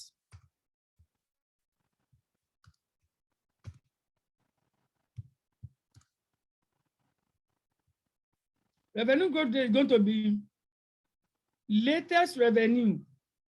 What is the latest revenue? This is the latest revenue. This is the earliest revenue. Sorry. So I have 61,526, 51,952 raised to power 1/3. But sir, Yeah. can't we just the 5.8 growth rate? Can't we just divide it by 2? Is that another way? Well, I'm not sure we can get it that way. But let's see if it will work.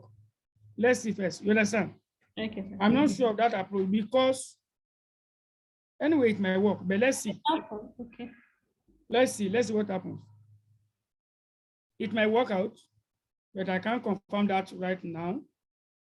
So 6156, are we there? Yes, sir. 61526. What is it? 61526. Stop it, Jerry. Oh, okay. I think that's approach you are saying it will work. Because this revenue grew at 5.8, Abby. Hello, are we there? Yes, sir, I'm here. Yeah. The growth rate here is already 5.8, right? 5.8, yes, sir. So it should work. So this divided by 2, it will do the same thing. So let's just divide that by 2. Because we already have that 5.8. That's correct.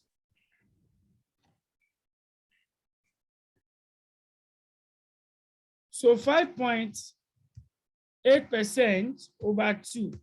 That's what 2.4%. 2.4%. So what we now do here, from year 5 to infinity, from year 5 to infinity,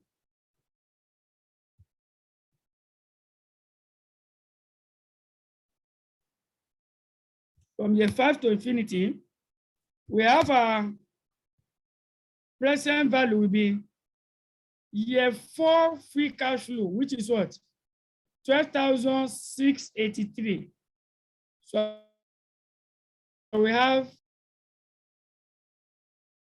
12,683 into bracket 1.024, close the bracket, over cost of capital 0.09 minus 0.024 times discount factor of base year 1.09 raised to power what? Raised to power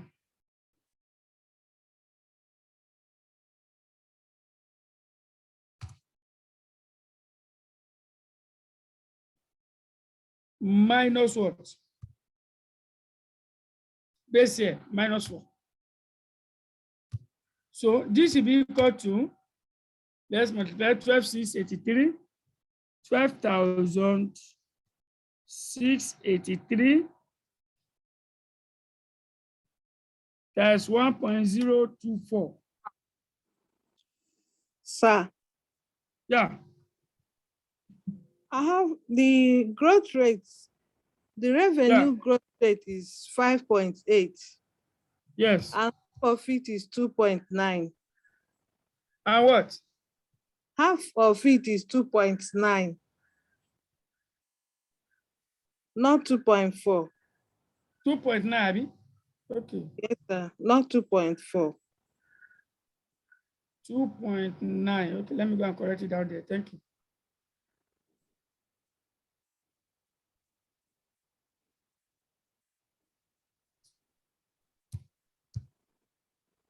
$2.9.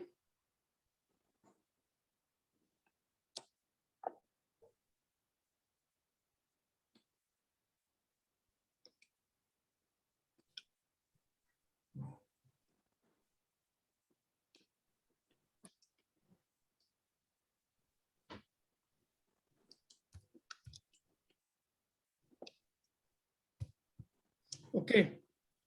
So 12,683 times 1.029. That's 13,051 approximately.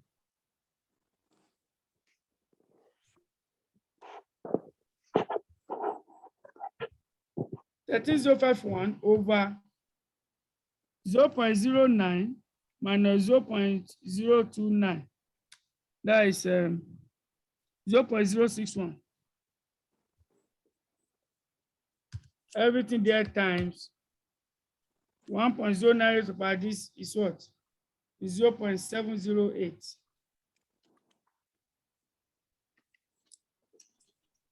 $0.708. So what is that giving us? Let's get our figure directly.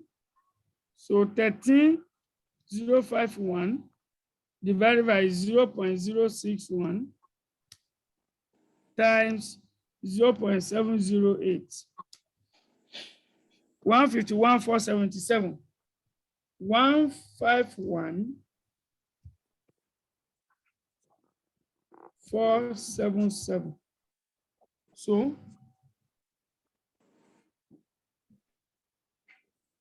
151,477. Let's add the two together.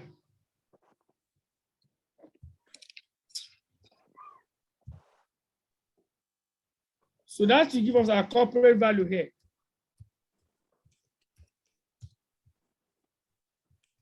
Corporate value. Add this together. We have 37,591 plus 151,477. 189,068.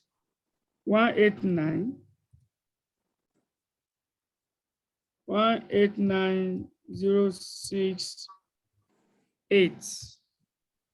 That is the corporate value after acquisition. That's the corporate value after acquisition. So what is the market value of equity?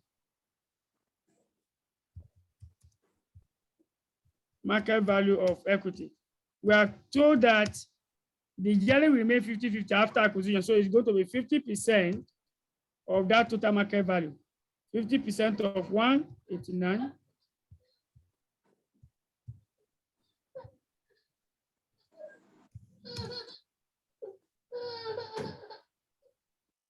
So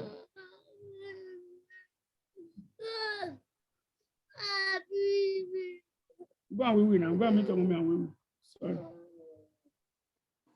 So 189,068 times 0.5.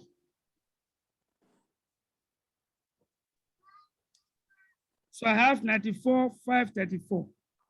94,534.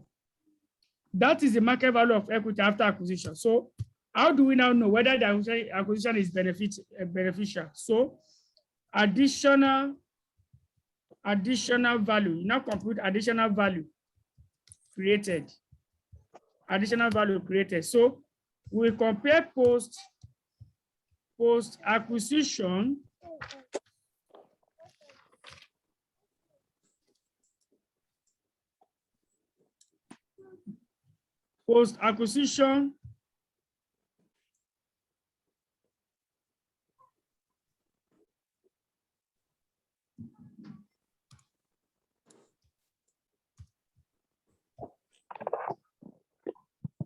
Mahfouz, what is it now? What is it now? Well, go down from the chair. Go down.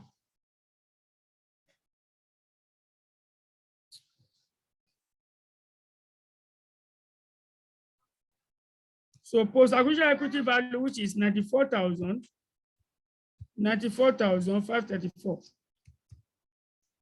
Then, what about pre-acquisition? The pre-acquisition is addition we made here. Look at it. Pre-acquisition, this total here.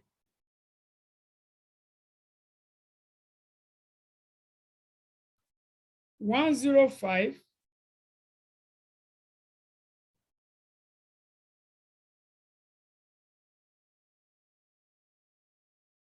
$105,386.54.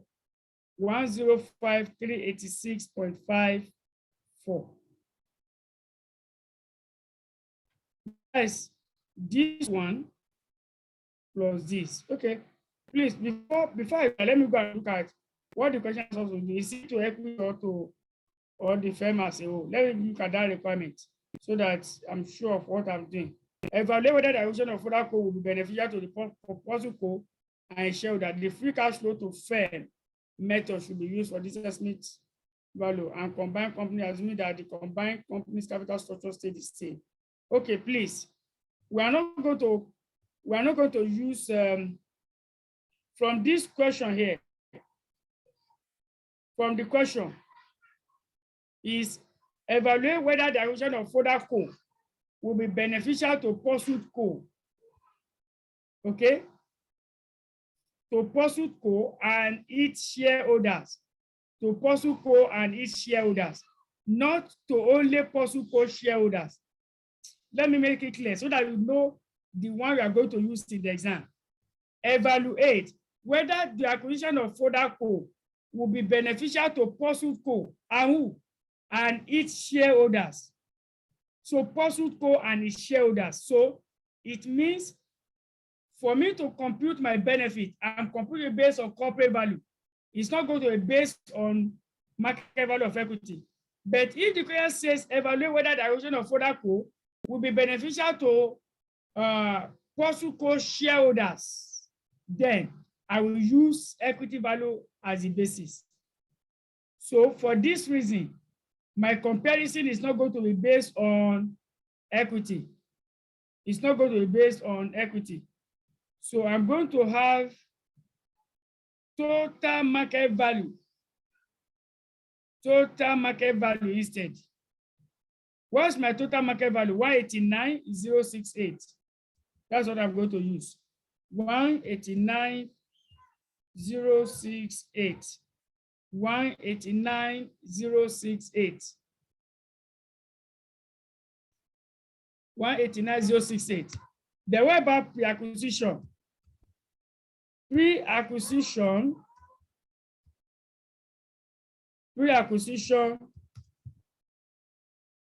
market value.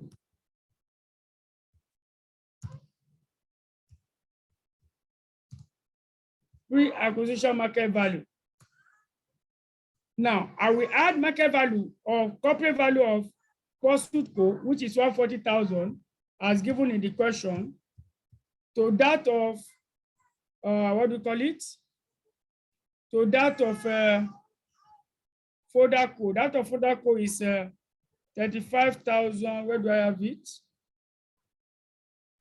35,387 approximately. 35,387. Let me approximate it that way.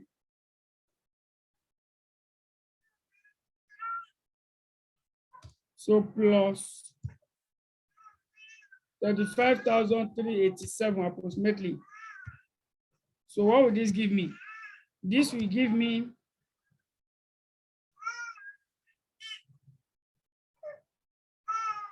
140,000 plus 35.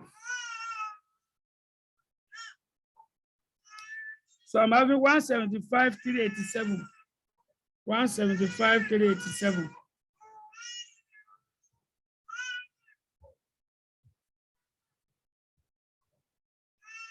$175,387. So what is happening here?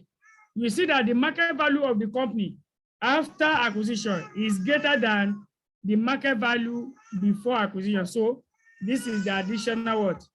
Additional benefit created. Additional benefit created. Additional benefit created is 189,068 minus 175,387. That is 13,681. 13,681. 13,681.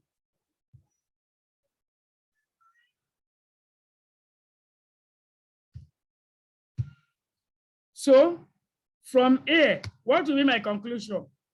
My conclusion will be that the acquisition of Fodaco by Pursuit Co will increase the market value of Pursuit Co by 13,681,000. Okay, 681,000. Therefore,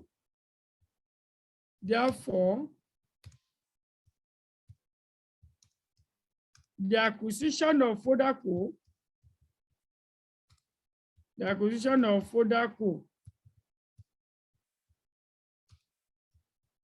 is financially beneficial. Is financially beneficial. I don't need this one here. So we are done with, that's just, all these are requirement one. That's requirement one. This is what the question wants you to do in that requirement. That is huge, Abby. It's very huge. Okay, this is a Coco.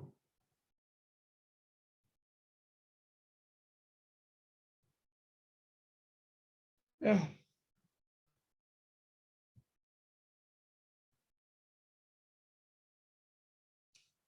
Now, sir, this question is a report question.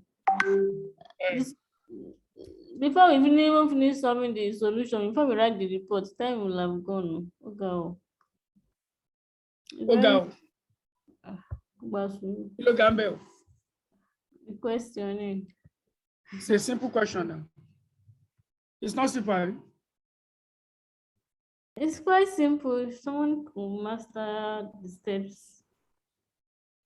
Two lines, you are done with your free cash flow. So it's not something that is difficult, really. So Roma figure 2.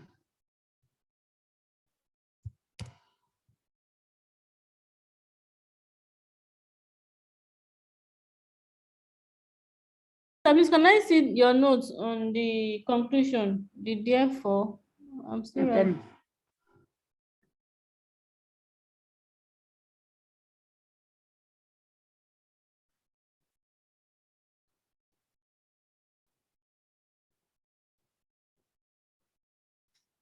The conclusion, Abby. Yes, sir.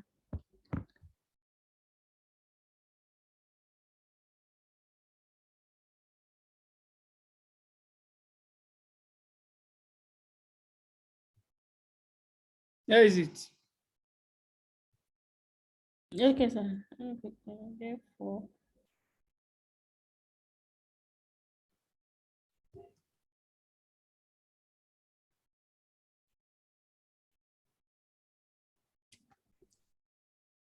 Sir, go back to the conclusion.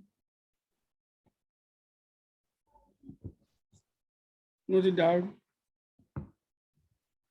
Let me just go back, JJ.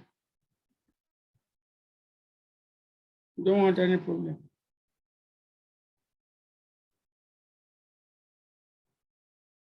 Mrs. Angela, are you there? Yes, sir. I'm done. Okay.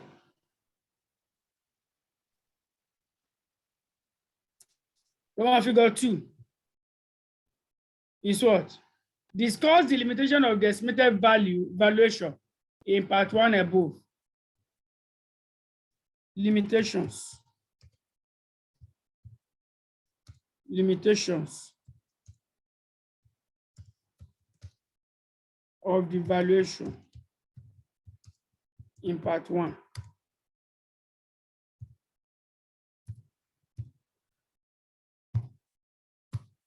Okay. You be able to give me the limitation though. I will not give you one limitation, honestly. Oh yeah, look at our solution. Give me limitation. Give me limitation that you can see.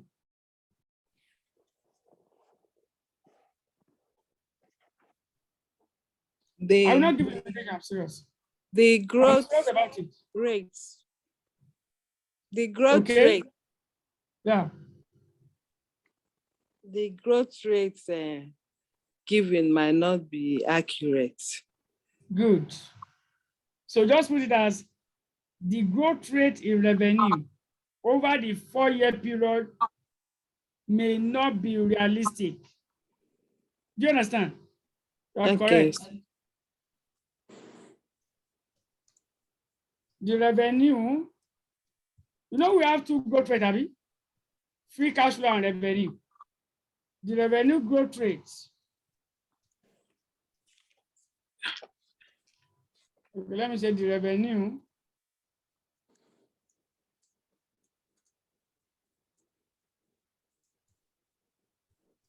and the free cash flow to firm growth rates may not be realistic.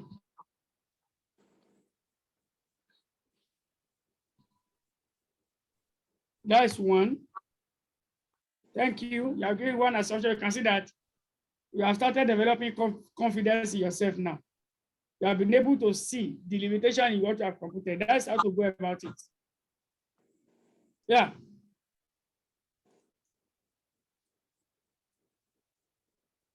Look at the question, give me another one.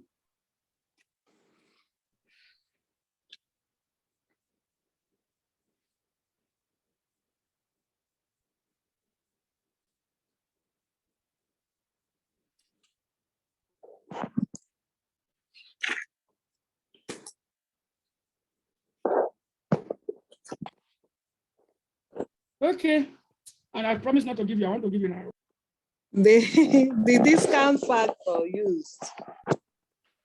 Yeah. What happened to it? The What happened to calculation. it? Yeah. I don't know. What happened to the discount factor?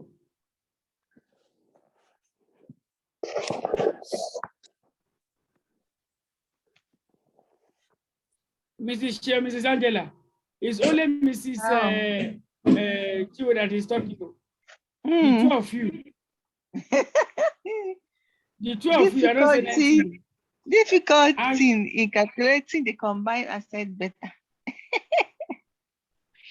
That's not a limitation. A big one, no, that is difficult. What I go, okay, let me reframe it for you.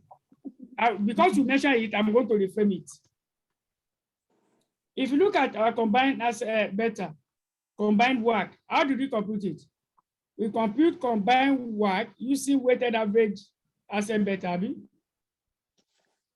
and the resulting beta of equity, we use CAPM, to calculate it. CAPM has its own limitation, okay? It has its own limitation. We have computed our work using CAPM, true of us. So now say the combined work or the work of the combined company is subject to the limitation of the capital asset pricing model. Do you understand? The computation of the combined work is subject to the limitation of the capital asset pricing model. That is another limitation. It's subject to what? The limitation of CAPM. Okay. The cost of everything we calculate using CAPM, Nabi. Hello? You are not talking again. We are here, sir. Yeah, with you, sir. Combined work. The combined work is subject to the limitation of the.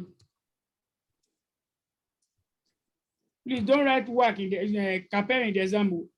Write it in full, please. Capital asset pricing model. CAPM.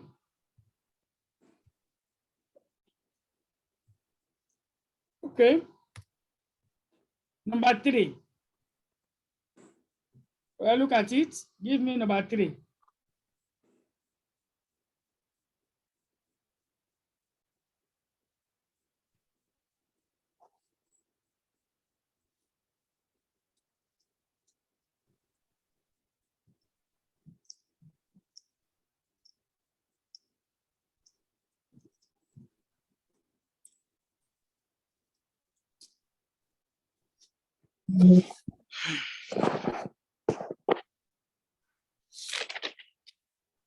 Okay. Let's give tax you. rates. Forget about tax rates. The Look at it. Let me go and show you.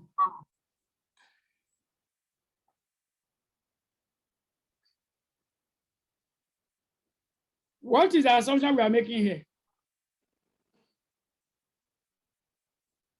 That one I highlighted. What is the assumption we are making there?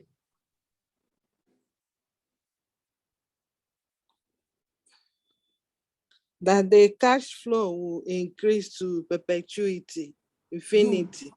So we are assuming that this company will continue to exist forever. Do you understand?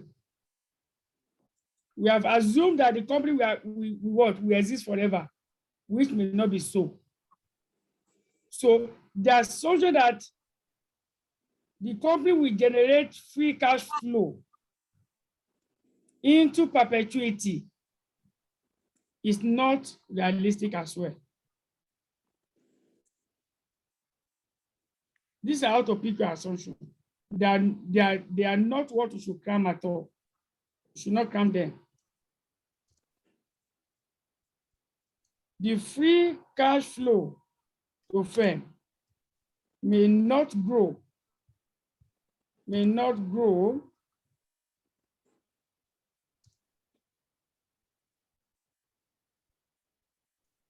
to perpetuity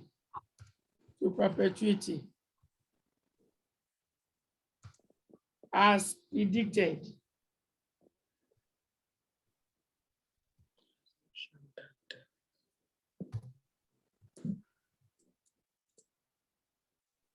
Look for another one. Look for another one.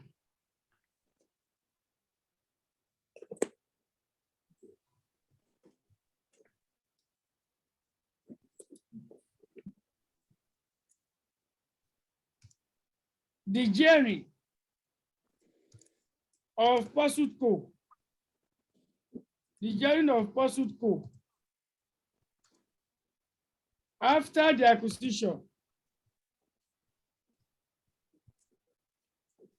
may not remain at 50% because that is the assumption we made. So these are your relevant assumptions.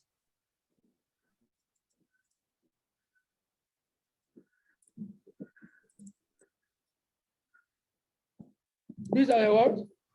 These are your relevant assumptions. These are your relevant assumptions. So let's go to number 3. Why did I stop at 4? Look at the mark. Why is the mark there? How many marks? So one assumption for 1 mark. Look at the question 1 we just solved. How many marks? 20 marks. If this question will come out, this what ICAN will do. ICAN can give you 1, 2, 3. That's all. ICAN will just stop here because that is already 31 marks. So ICAN will make it 30 marks. So it will just give you 20 here, 3 marks under your assumption. Then the amount of debt finance needed will now be 5. So it will now be okay. This one. There's another one. Okay, it's not making sort to be 6. It will be 24, 6. So that Roman figure 1, 2, 3 is already enough for 30 marks. It's already enough for 30 marks. Now let's look at information 3, or requirement 3 rather. Let's look at requirement 3. What are we asked to do here? The question says that we should estimate the amount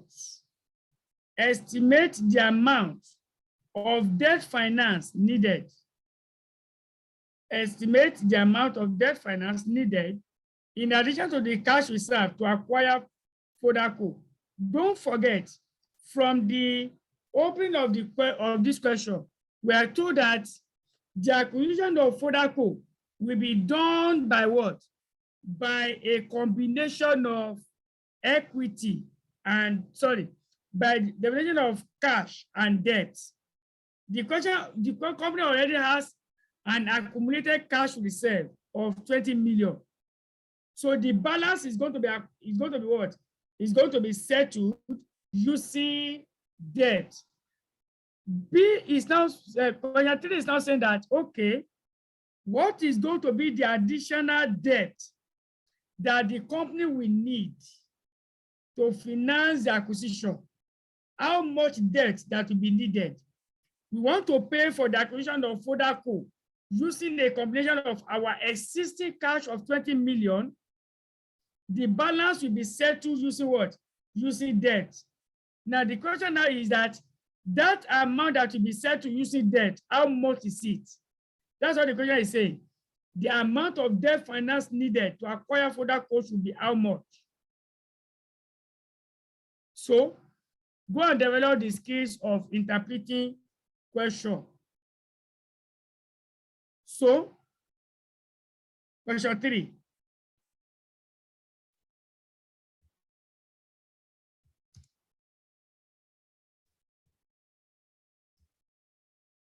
Computation of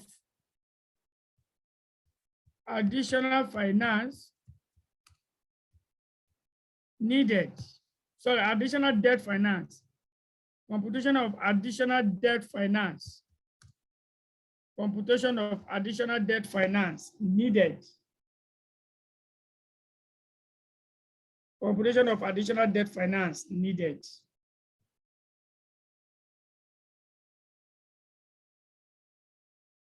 Okay. How do we get the additional debt finance needed? Let me go and see whether there's any premium we're going to pay to Fodaco.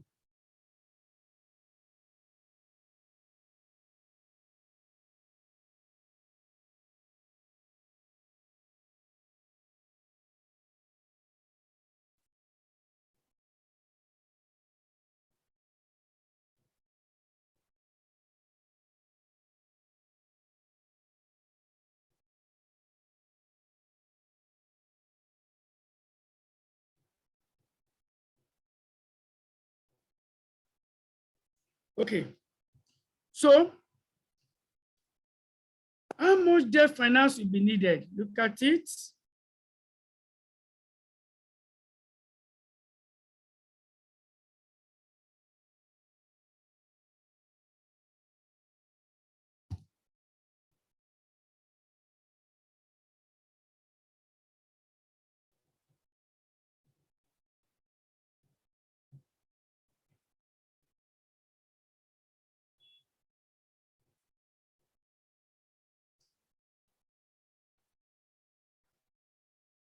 Coming up.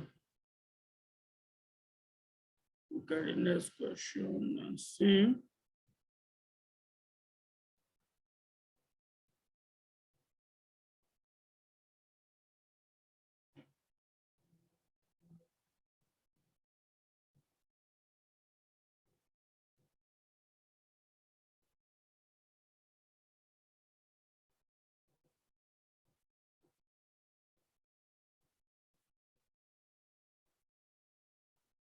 Now, what is the total value of Fodaco?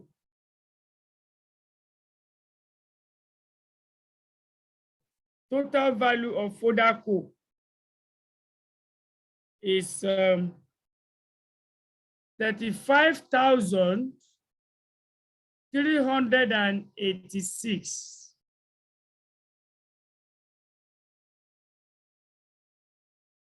35,386. 1 minute, please. Let me respond to this chat. Please give me 1 minute.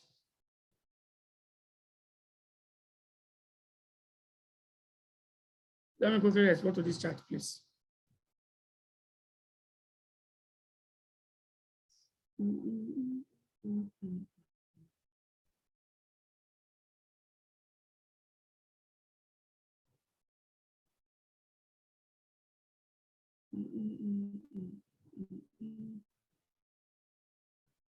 Oh.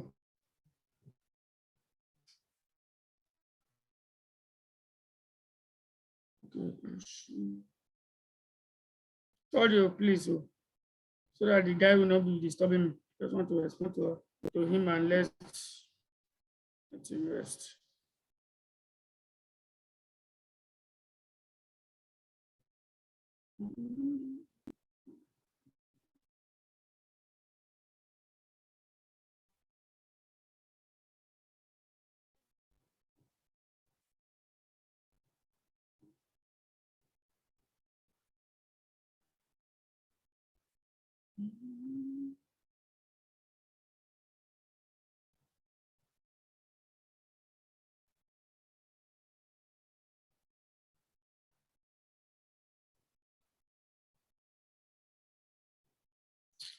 Oh. Yeah.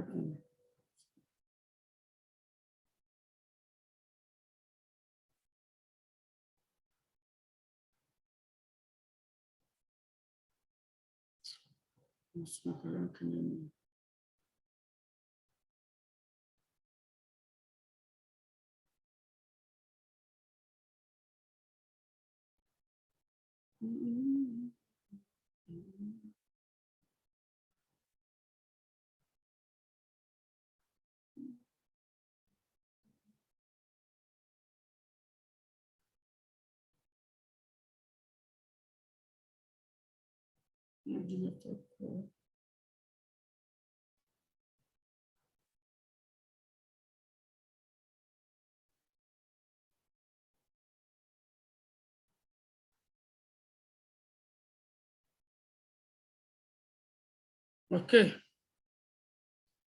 Let's continue now. So,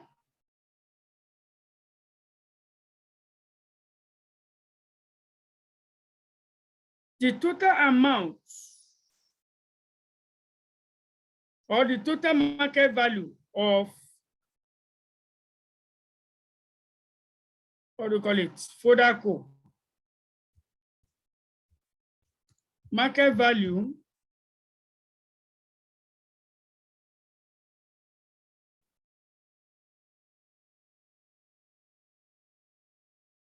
oh God, don't disturb me.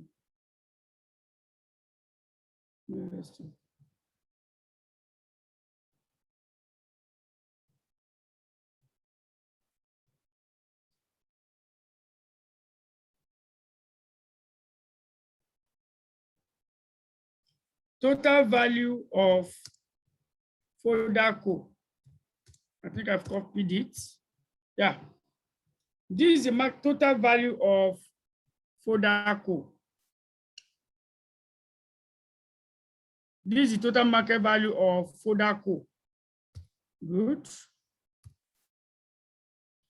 Now, what you want to acquire from Fodaco is what? Is the equity. Market value of equity of Fodaco.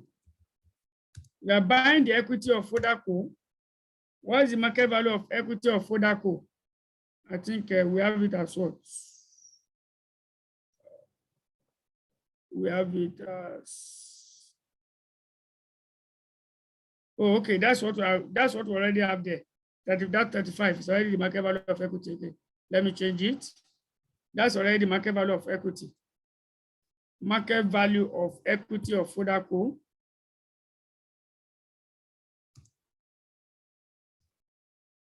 Market value of equity of Fodaco.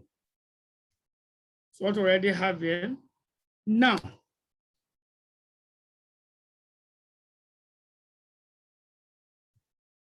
market value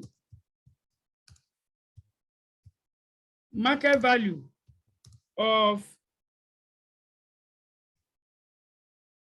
equity of market value of equity of combined company. What do you have it there? What do you have there? Market value of equity of combined company. Let me see what we have there. Market value of equity. 94,000, look at it. 94,534. 95,534. 95,534.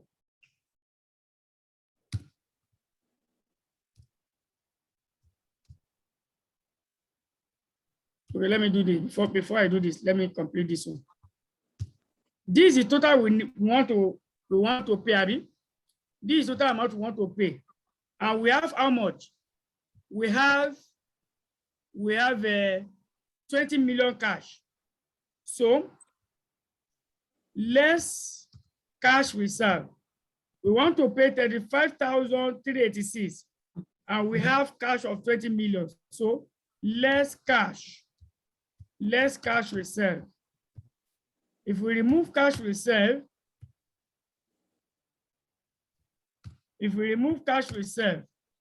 we have 35,386.54 minus cash reserve of 20 million. That will give us what? That will give us 15,000 386.54. This is the amount of debt that we need. Now, what is the market value of equity of combined company? Is let me go and pick that. Market value of equity of combined company.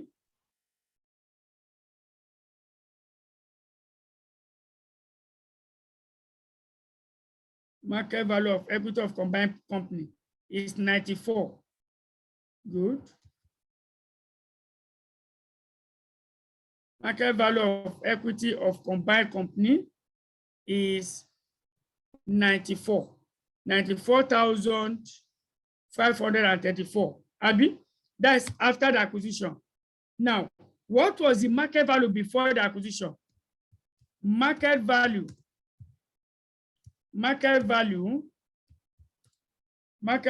of equity before acquisition. I think it was 70 million. Abi? Yeah, it was 70 million. Before acquisition, it was 70 million. After acquisition, it was 94 million. So what does that mean? Before acquisition, okay, let me also do this way. Market value of debt. Market value of debts before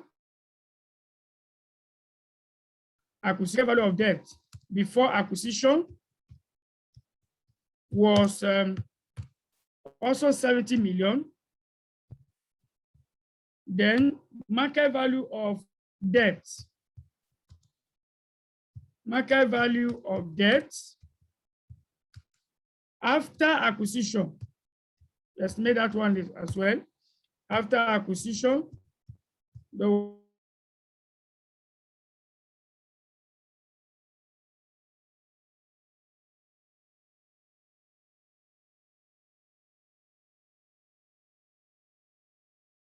I will make it clear to you. Let me finish the solution. After acquisition is also 50% of what's the total? 50% of the total. What's our total? Our total is 189,068. Okay, 189,068. So I put it there, 189,068. So when I multiply by this, what will I have? What is the debt after acquisition? Where's my calculator? The debt after acquisition is 189,068 times 0.5. That is 94,534. Yeah, the same thing. Yeah, that's correct. 94,534. Now look at it all. Before acquisition, the market value of debt was 70 million. But after acquisition, it was what? 94 million. What does that mean? What is the implication of that? Before acquisition, it was 70 million. After acquisition, it was 94 million. It means that after the acquisition, the company has already borrowed additional debt of what? Of 24 million. That's what it means. So now say, this means, okay, let me shorten it. Debt already taken after the acquisition. The debt that was taken after acquisition was the after acquisition value of debt, which is 94,534 minus 70 million before acquisition. So that will give me what? That will give me 24,534. This is the debt that the company has already taken after acquisition. Do you understand? Hello?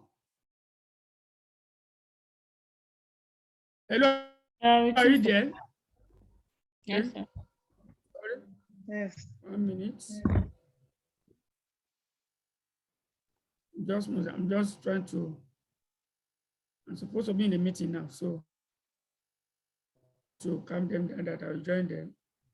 Just send the chat, please. 1 minute.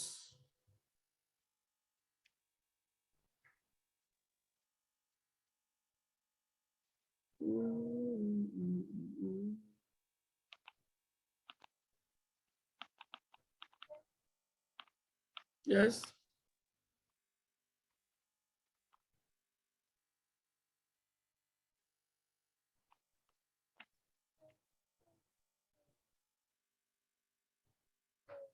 What?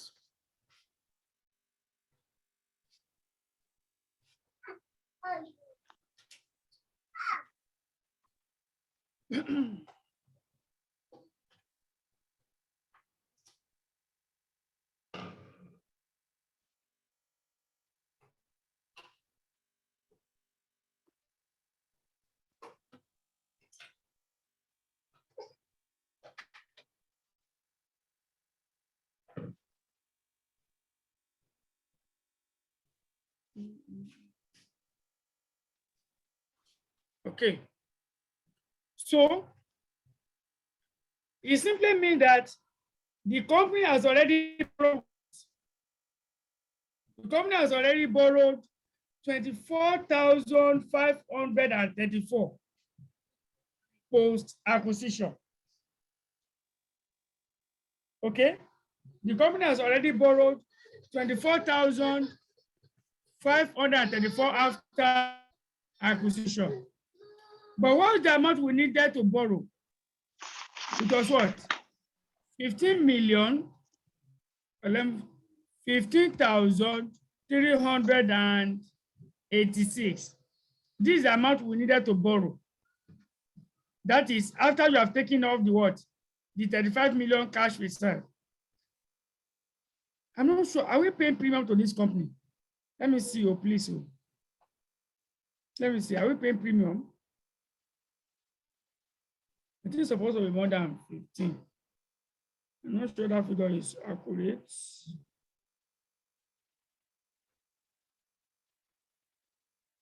Let me check again, please. In the premium somewhere.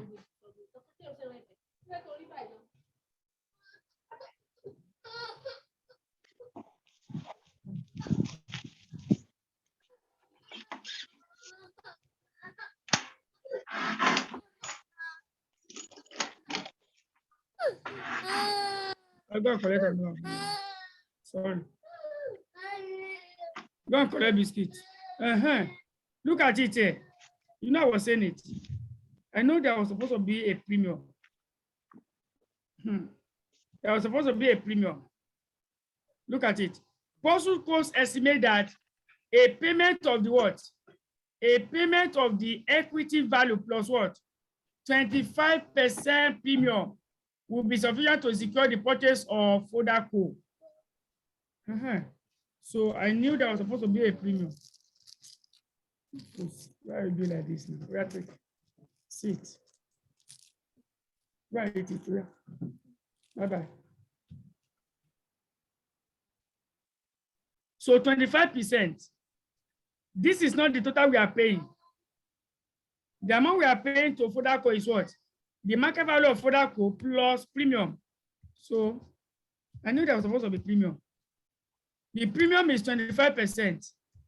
25% times what? Market value, which is 35,386. 35,386.54. What would that give me? That should give me 0.25 times 35,386.54. That is 8,840. Okay, 847. 8,847 approximately. 8,847 approximately. 8,847. Okay, do I put 47? I think I should just use 0.64. 46.64. Because I have point here as well. 0.64. So when I add these two together,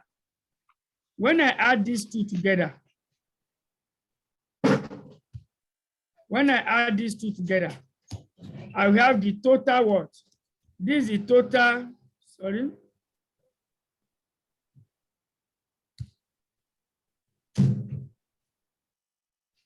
Total consideration.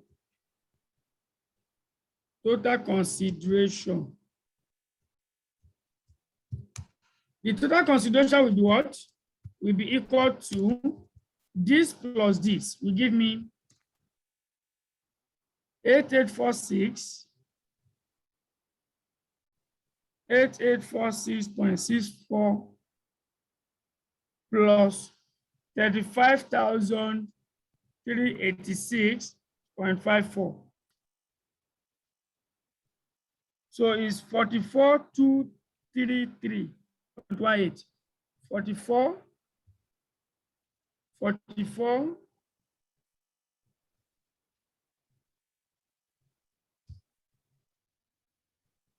233.18. This is the total amount we need to pay.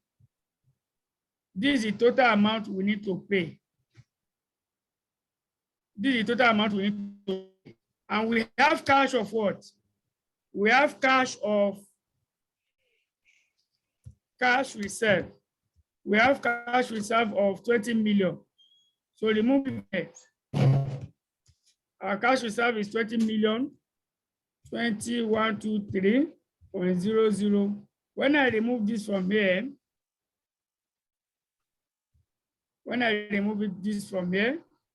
I will have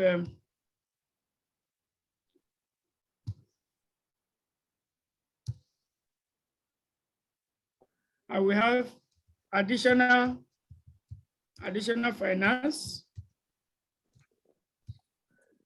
or let me say debt finance needed. I just call it debt finance needed. Debt finance needed. That is 24,000. That will be 24,233.18. Let me remove this one. That's the comprehensive one there. So, and we have been able to get it from here that after the acquisition, this company has already what? Has already taken additional debt of 24,534. So what is the additional to finance this? You just remove the one already taken plus the one that you need here. So that will be 24,534 minus 24,233.18. So I will have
Okay. Sorry for disconnection. My network actually went off. Let me share my, I think that document has closed. Let me reopen it.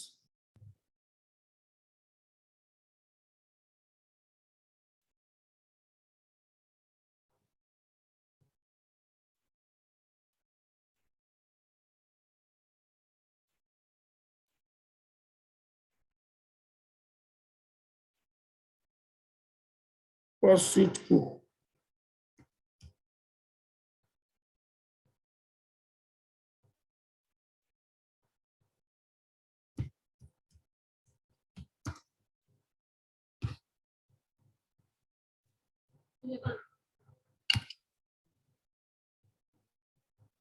Okay.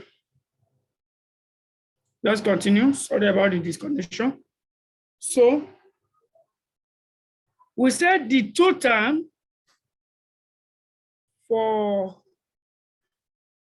debt finance, we have gotten the total we needed to pay to Fodaco, which is what, 44. So let's remove this. Additional debt finance will now be additional debt finance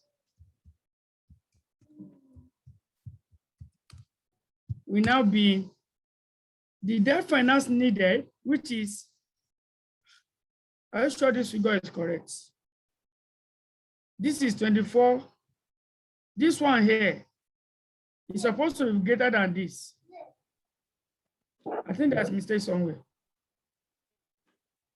Because we want to get additional debt finance, and this is what we want to finance here. So it should be different. It should be this one minus.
Come again, sir. I sorted my data. I want to buy it and I will join soon. Okay, sir. I'll inform them.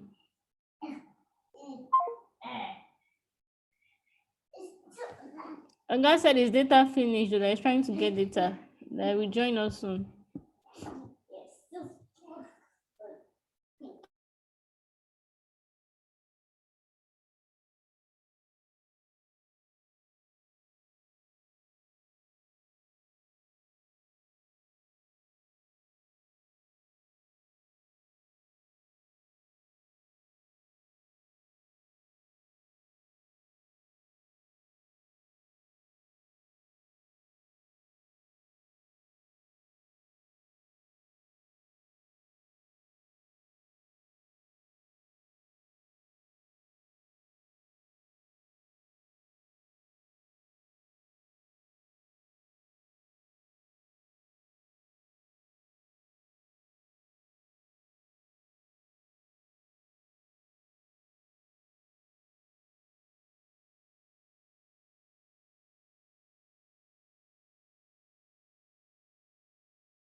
Okay.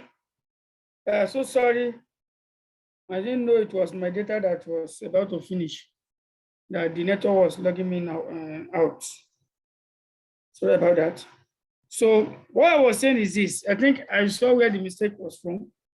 Now, I pick this equity value as against what? Corporate value. Now, this was supposed to happen. The premium was supposed to be based on what? On equity value. But the total value we are taking over is what? 39 million. So it was supposed to be 39,818.38. Yeah. Let me copy it.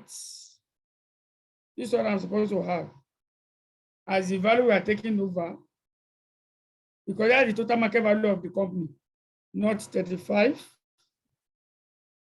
So that's why it's causing that negative. Here we're supposed to have this, but the premium will now be based on the market value of equity as explained here in the question. Look at where the question stated that 25% premium payment of the equity value plus what? A 25% premium will be sufficient. 25% premium of the equity value. So this is it here. So I think when we add these two together, we should have, what do we have? I'm going to have, let's make a calculator.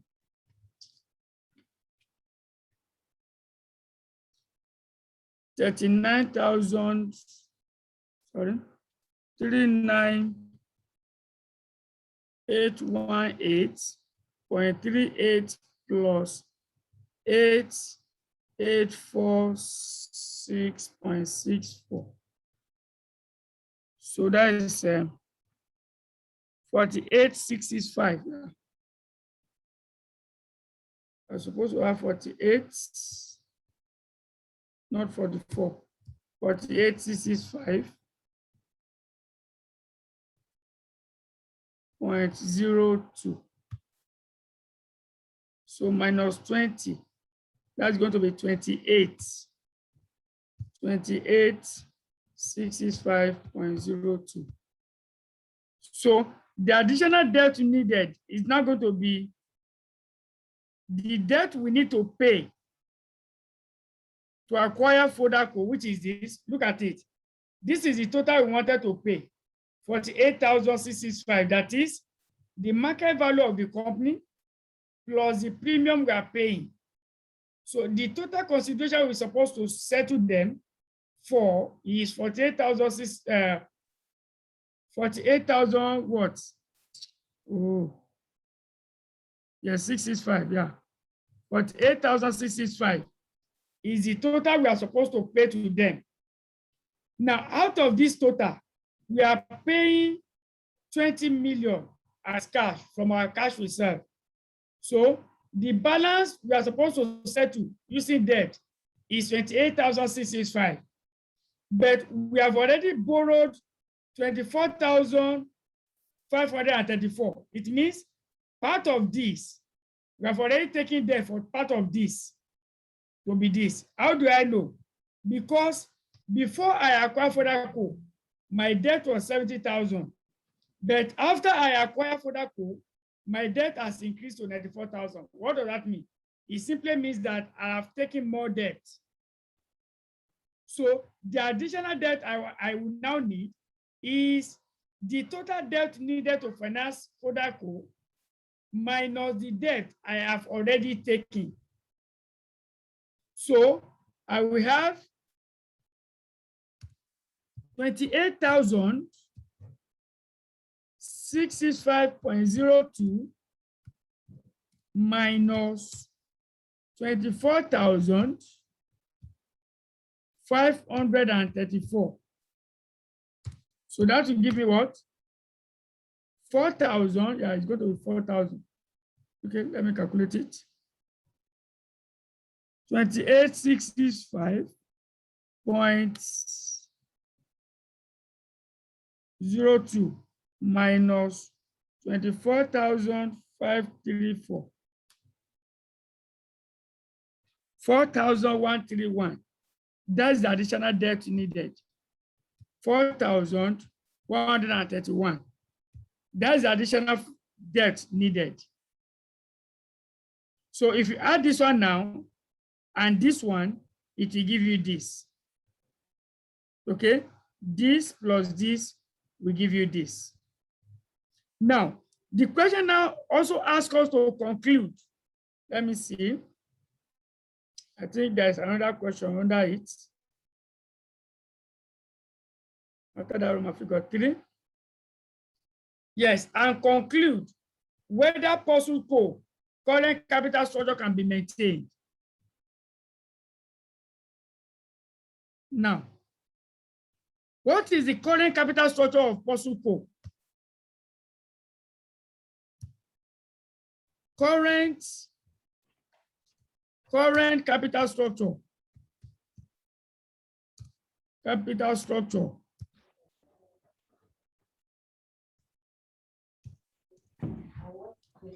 of Pursuit Co is 50-50, Yes, sir. is 50% debt, The next question is 50% debt, and what? 50% equity. This is the current capital structure. But after the dilution of Fodaco, my market value of debt is going to be this value here based on 50% of this. But there is additional debt of what? 4131. So I will have to add it to this debt. I will now have 94,534 plus the additional debt we are taking, which is 4,131. My total value of debt after the acquisition of Fodaco is going to be 4131 plus 94,534. That is 98,665. 98,665. And what is the market value of equity? Market value of equity. Market value of equity is also 50% of this. Is 50%, that is this value here, that is exactly this. Because we are not taking additional equity. We are not taking additional equity. So we are going to have 94,534. So what is the total asset after the acquisition? Total asset will be equal to debt. Debt is 98. Debt is 98,665. Equity is 94,534. So what is the total? The total is 94,534. The total is 193,199. 193,199. If this is the total, what is the gearing? The gearing will be equal to debt. This is my debt, value of debt, all over total assets. That's the gearing over total assets. Over total assets times 100. So let's see. Now, if this one gives us 50%, it means the capital structure will truly be the same after the acquisition. If it does not, then the capital structure will change. It will not remain the same again. That's what it means. So 98,665 over 193,199 times 100. I'm getting 51.1%. So what does that mean? It means after the acquisition of Fodaco, the capital structure will change. The capital structure will change. After the acquisition, the capital structure cannot be maintained at 50-50 again. It will now be 51.1 and what? 49.9 or thereabouts. Or 48.9, I don't know. Now, I know this area is highly technical, I know your mind already. You say this place is technical, and truly, this is the more technical area of the question. I can bet you if you go through, that's why I broke it down to pieces. If you go through it, open-minded, and watch the video again, you should be able to get it. Please, I want to seek your indulgence for us to close the class so that I can get prepared for my tomorrow's exam. Hello, are you with me? Okay. Yes, sir. So please, I need to read at least a little now. Even if it is 50, I should have in the exam, like they should let me go. Abby? I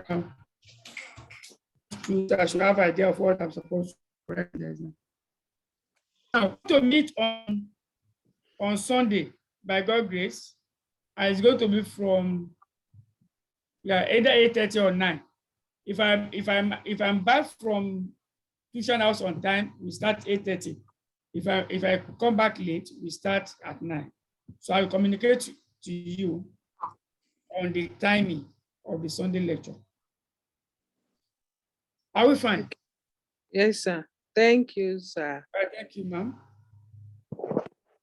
Have a blissful night rest. And you.